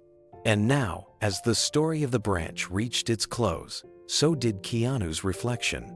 He had turned what could have been a humiliating defeat into a testament of resilience and humanity. A simple act of kindness from a young teller and a difficult lesson learned by a stubborn manager had reshaped not only a single bank, but an entire vision of what banking could mean. The truth was simple, yet powerful. Failure, when met with humility and compassion, could give birth to transformation. And sometimes, the smallest choices, like a teller offering a kind smile, could carry the greatest impact.